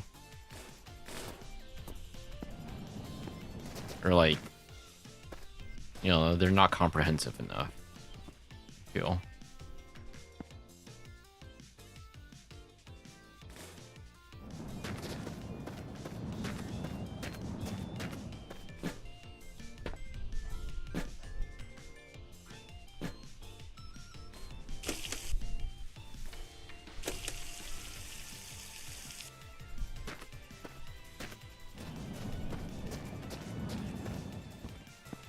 I don't know what these are supposed to be, like propane tanks or something.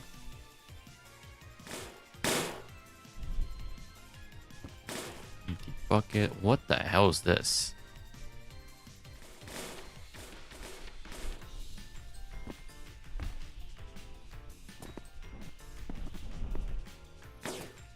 Lid? For what?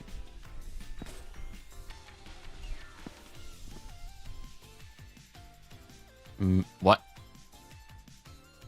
I love milk in my gas container. Yummy.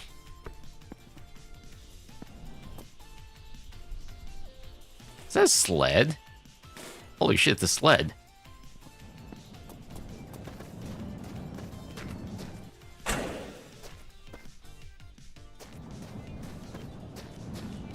Wait, how much oil do we have left? Okay.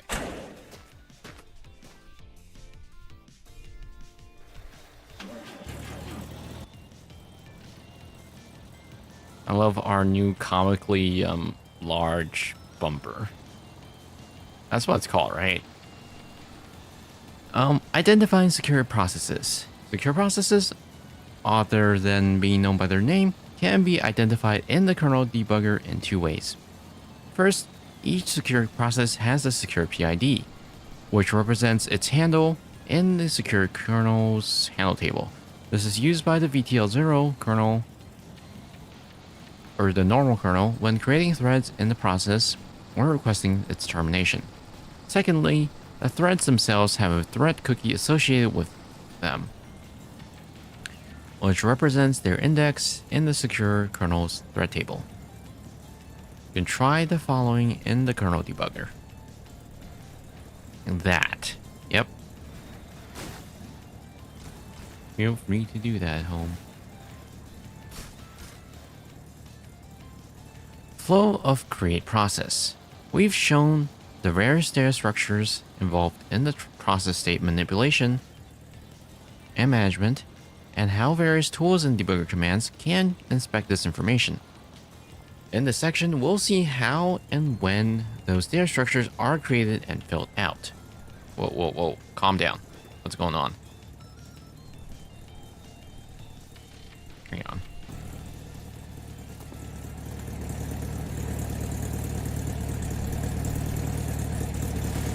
Apparently that fell off.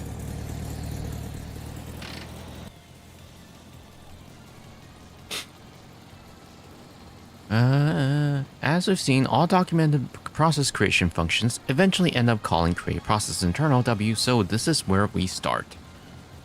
Creating a Windows process consists of several stages carried out in three parts of the operating system.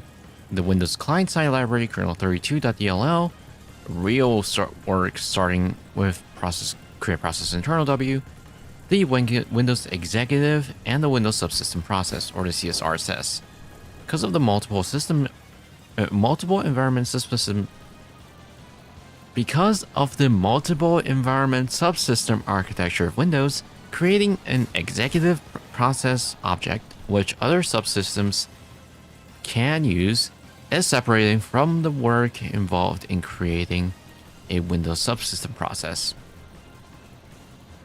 So although the following description of the flow of the Windows create process function is complicated, keep in mind that part of the work is specific to the semantics added by the Windows subsystem as opposed to the core work needed to create an executive process object. The following list summarizes the main stage of creating a process with the Windows create process functions. The operations performed in each stage are described in detail in the subsequent sections.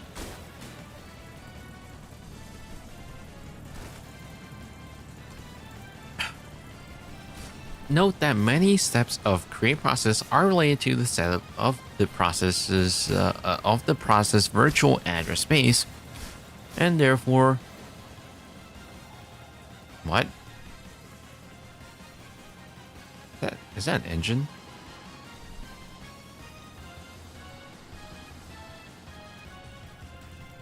Huh?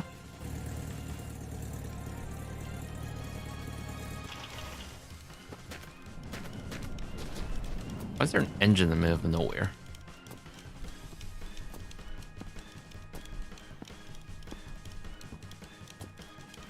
Hang on. Did I drop this engine last time?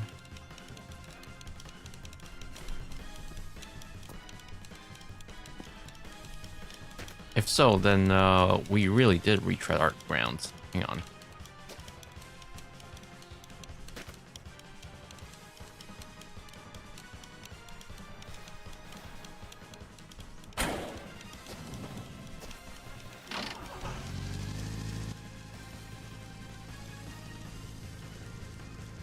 I think this is a slower engine, honestly.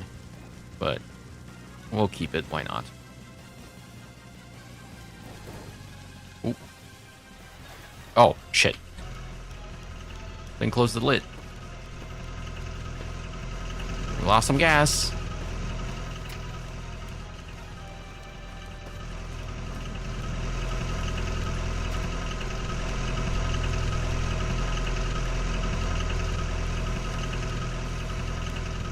Move this engine to the front. Trunk.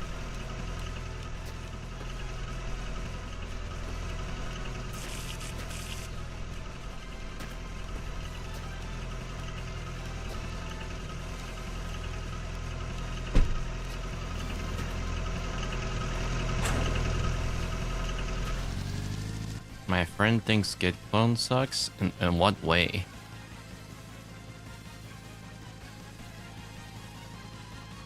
Okay, so you know what? I already hate this engine. Hang on. This is way too slow.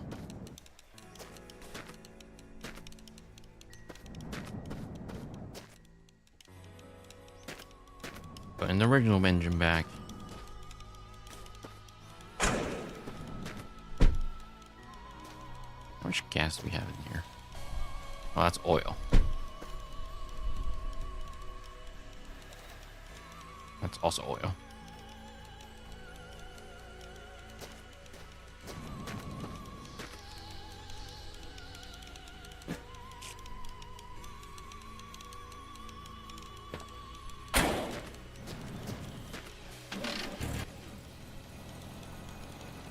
I'm not sure if we've been here already. I think that engine might have been mine at some point. Okay. Back to what we're saying. Main stages of creating process, right? And that he does want to type the link and just copy paste the git link. Doesn't like typing git clone. Well, what does he expect the pasting of a link gonna do? Like, the system is not gonna know what to do with that link. Does he want to open it? Does he want to git clone it? What? Validates parameter. Converts Windows subsystem flags and options to their native counterparts. Parse, validate, and convert the attribute list to its native counterpart. Opening the image file .exe to be executed inside the process. Create a Windows executive process object. Create an initial thread, and that includes the stack, context, and Windows executive thread object. Perform post creation, Windows subsystem specific process initialization. Start execution of the initial thread unless create suspended flag was specified. in the context of a new process and thread, complete the initialization of the address space, for example, load required DLLs, and begin execution of the program's entry point. Figure 3-10 shows an overview of the stages Windows follows to create process.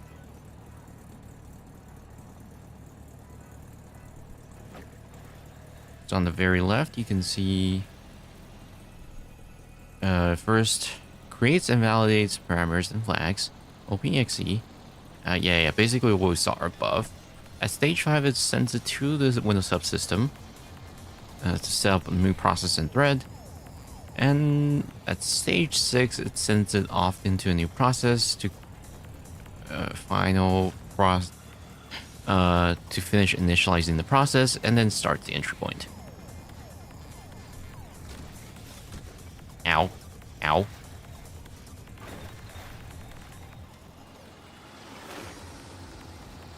Stage 1. Converting and validating parameters and flags. Before opening the executable to run, create process internal W performs the following steps.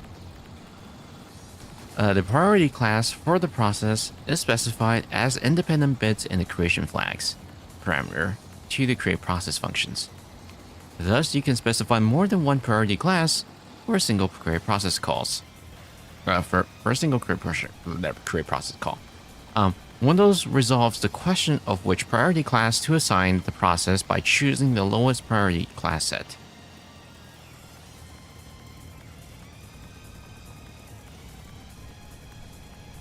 There are 6 process priority flags defined, each value mapped to a number. So there's idle, low, as task manager displayed. Okay.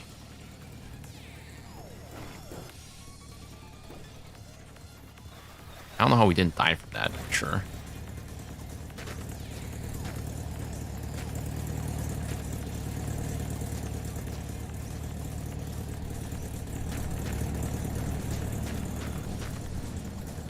Did I see a barrel earlier?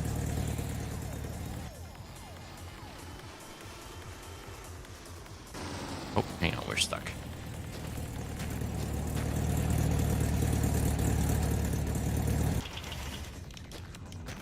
Why is it sliding to the left?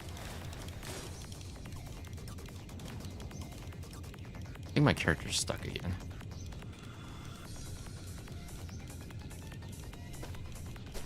Was this barrel here before?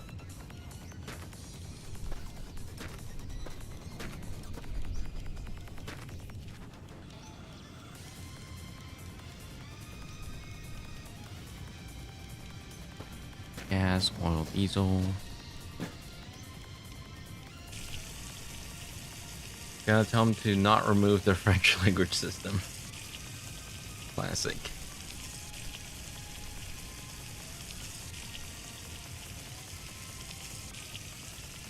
Alright, close.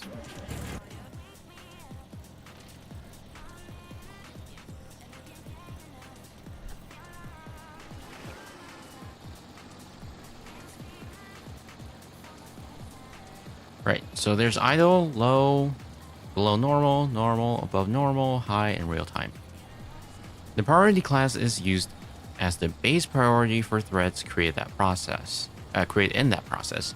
The value does not directly affect the process itself, only the threads inside it. The description of process priority class and its effects on thread scheduling appears in Chapter 4.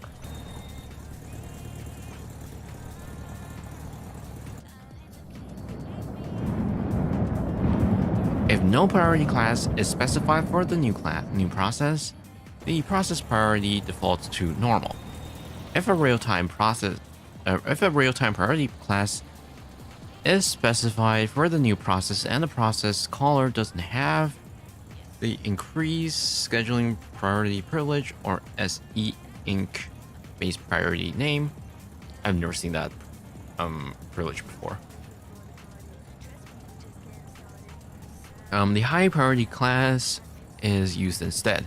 In other words, process creation doesn't fail just because the caller has insufficient privilege to create the process in real-time priority class. The new process just won't have as high as a priority as real-time. in the creation flag, if the creation flag specifies the process will be debugged, kernel 32 initiates a connection to the native debugging mode and NTDLL by calling debug UI connect to debug to get a handle to the debug object from the current TB. Kernel 32 sets the default hard error mode if a creation flag specified one. The user specified attribute list is converted from Windows subsystem format to native format, and internal attributes are added to it. The possible attributes that can be added to the specified attribute list are okay. Somehow those are most catastrophic jump in this entire stream.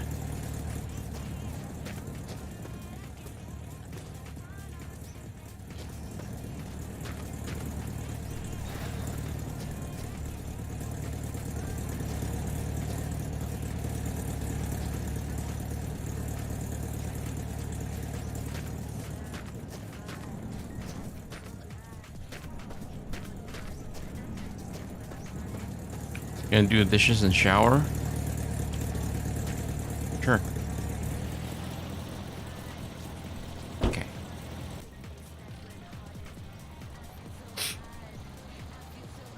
The user specified attribute list is converted from Windows subsystem format to native format, and internal attributes are added to it. The possible attributes that can be added to the attribute list are listed in table 3-7, including the documented Windows API counterparts, if any.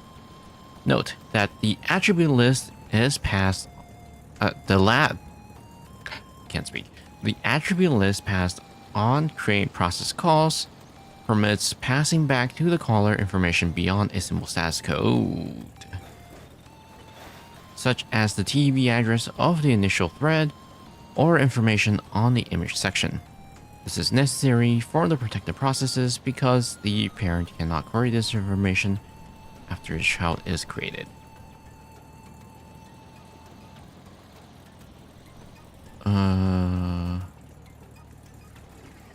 Okay, so there are a bunch of attributes like these. So, parent process, handle to the parent process, debug object for the process being debug. There's a bunch you can read through here. Probably not gonna read through this because this table is very long. I think you can probably find the same thing on the Win32 API documentation. Hello, person in YouTube chat. If the process is part of a job object, but the creation flag requests a separate virtual DOS virtual machine or VM, the flag is ignored. Yeah.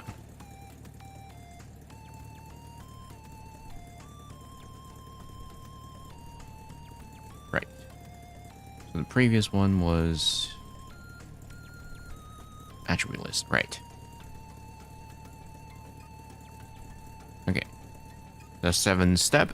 The security attributes for the process and initial threads are supplied to the create process function are converted to their internal representation or object attribute structures documented within the WDK, the Windows driver kit documentation.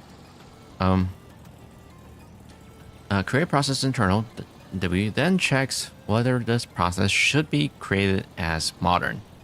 The process is to be created modern is specified so by an attribute, also known as the thread attribute package full name.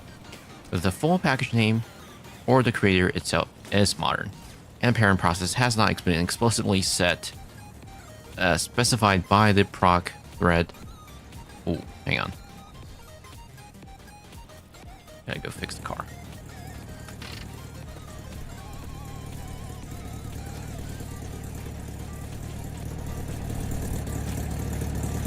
I mean, the benefit of this huge bumper is that the hood itself isn't immediately popping off.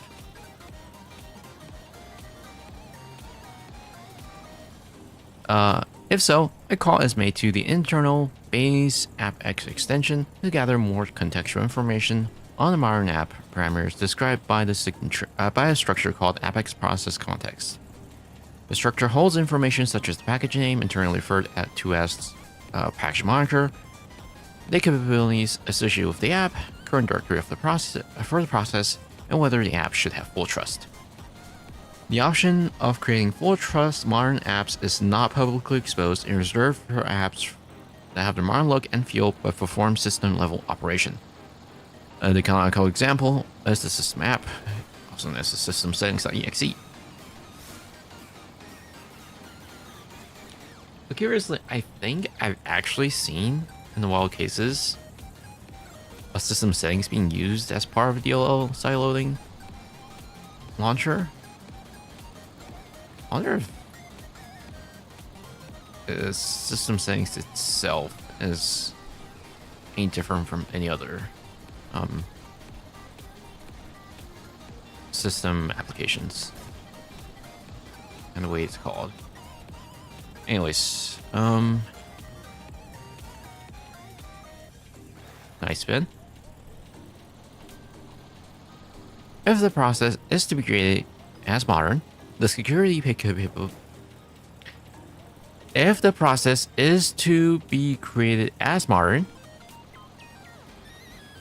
the security capabilities, if provided by the proc thread, attribute security capabilities are recorded for the initial token creation by calling the internal base p create lowbox function.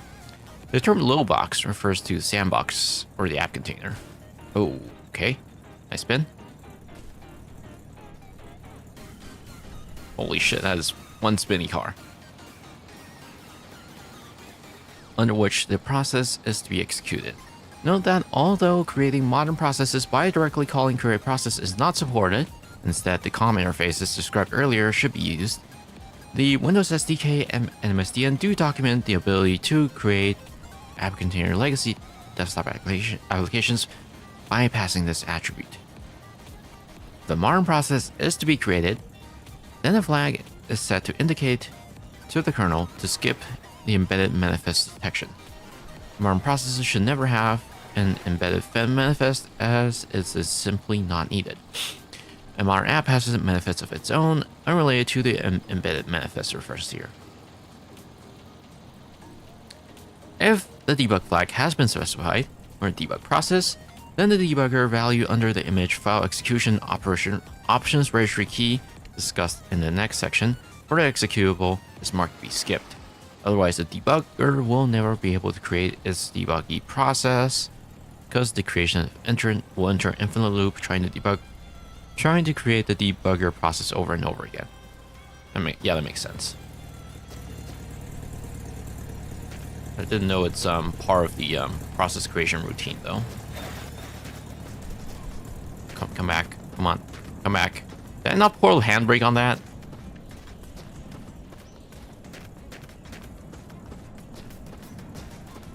Come back. Thank you.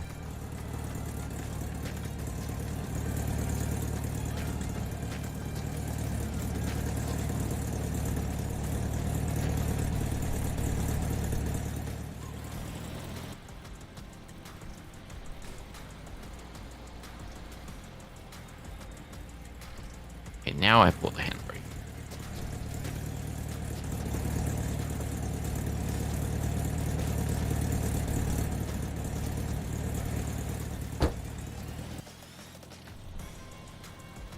Okay. All windows are associated with desktops, the graphical representation of a workspace. If no desktop is specified in the startup info structure, the process is associated with the caller's current desktop.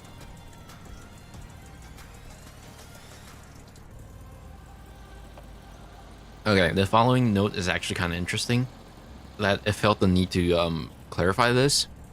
The Windows 10 virtual desktop feature does not use multiple desktop objects in the kernel object sense. There is still one desktop when the windows are shown and hidden as required. This is in contrast to the sysinternal's desktop.exe tool, which really creates up to 4 desktop objects. The difference can be felt when trying to move a window from one desktop to another. In case of desktop.exe, it can be done, as such an operation is not supporting Windows. On the other hand, Windows Virtual Desktop allows it, since there is no real quote-unquote moving going on. So, it makes sense to me. But the fact that I felt the need to clarify this shows that apparently some people does find this confusing. So the way virtual desktops work on Windows, it's like it says, it's pretty much just hides and shows windows.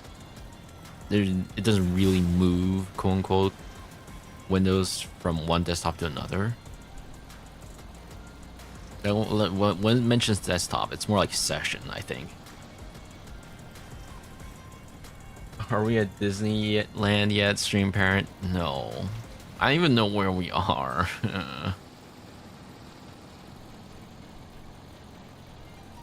I'm not even sure if I'm going backwards.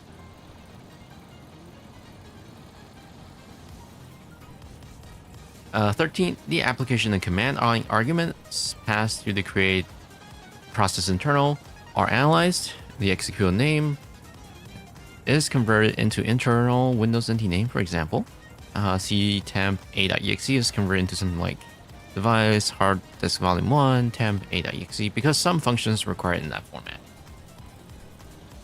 Well, you're not on the road, so look, I decided to take a shortcut at some point. And I'll be honest, I don't think that was a wise idea, because now I don't know if I'm going backwards or not.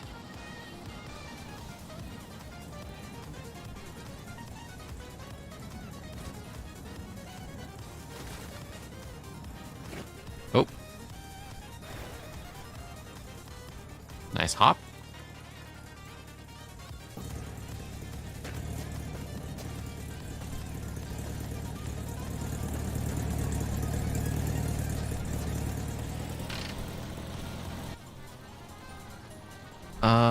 Most of the gathered information is converted into a single large structure RTL user process parameters. Once these steps are completed, the create process internal W creates initial call to create user process to attempt the creation of process. Because kernel 32 DLL has no idea at this point whether the application image is a real Windows application or batch file, 16-bit, or DOS application, the call might fail. At which point, create process internal looks at the error reason and attempts to correct the situation. Stage 2, opening the image to be executed. You know, I'm starting to think hoods are the most fragile thing in this game. What? Dude, come on.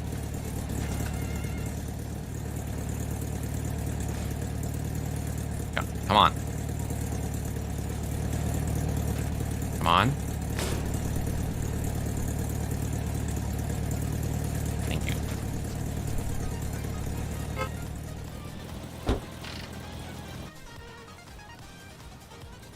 Okay. At this point, the creating thread has switched into kernel mode and continues to work within the create user process system call implementation. Create user process first validates the arguments and builds an internal structure to hold the creation information. The reason for validating arguments again is to make sure the call to the executive did not originate from a hack that managed to simulate it the way NTDLL makes the transition to the kernel with bogus or malicious arguments. As illustrated in 3-11, the next stage in the create process is to find the appropriate Windows image that will run the executable file specified by the caller and create a section object to later map it to the address space of a new process. If the call fails for any reason, it returns the create process internal with a failure state. Look ahead to table 3-8. that causes create process internal to attempt to execute again. So yeah, it checks if it's a Windows application. If it's Windows application, run it as exe. If it's Win16, run it as Windows VTM, which is the virtual DOS machine. DOS BAT or CMD. Then if so, run CMD. Goes DOS.exe, COM, PIF, run in NTPDM.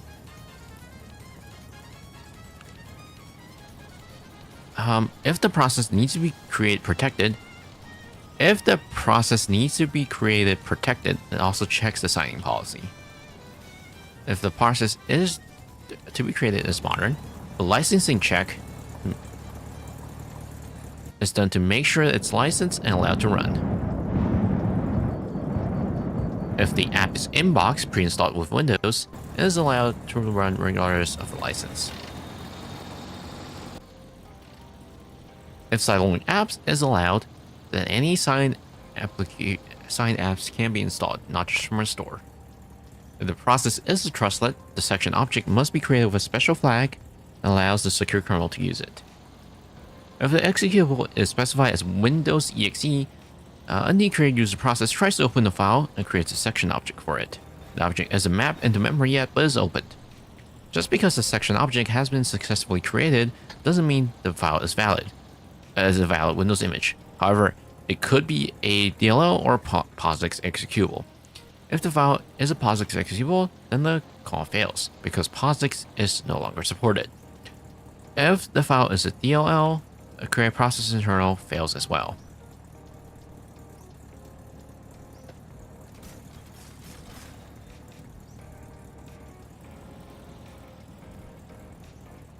Okay. Now that NT create process create user process has found a valid Windows executable image as part of the process creation code described in the next section, looks in the registry under the IFEO, which is the image file execution option, to see whether a subkey with the file name and extension of the executable image without directory and path information, for example, no path.exe, exists in there.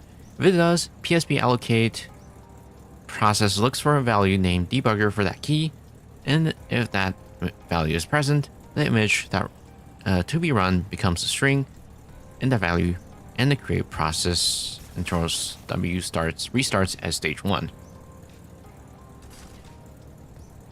Oh shit! It's 11:45 already. Okay. Well, it's actually kind of interesting that the debugger IFEO option is handled at this stage. I actually didn't know that. Okay. Now, let me save.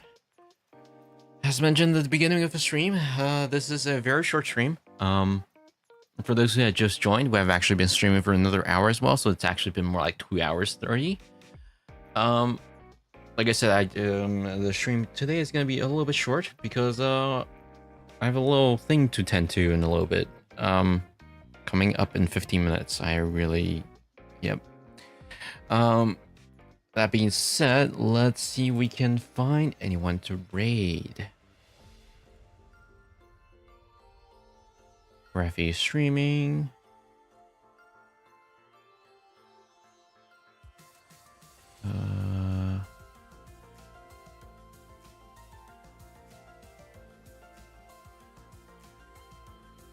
They're streaming.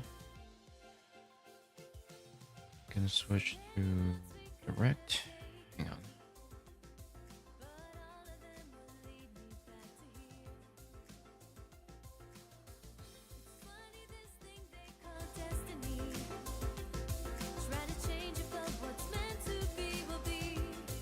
See if we can rate them.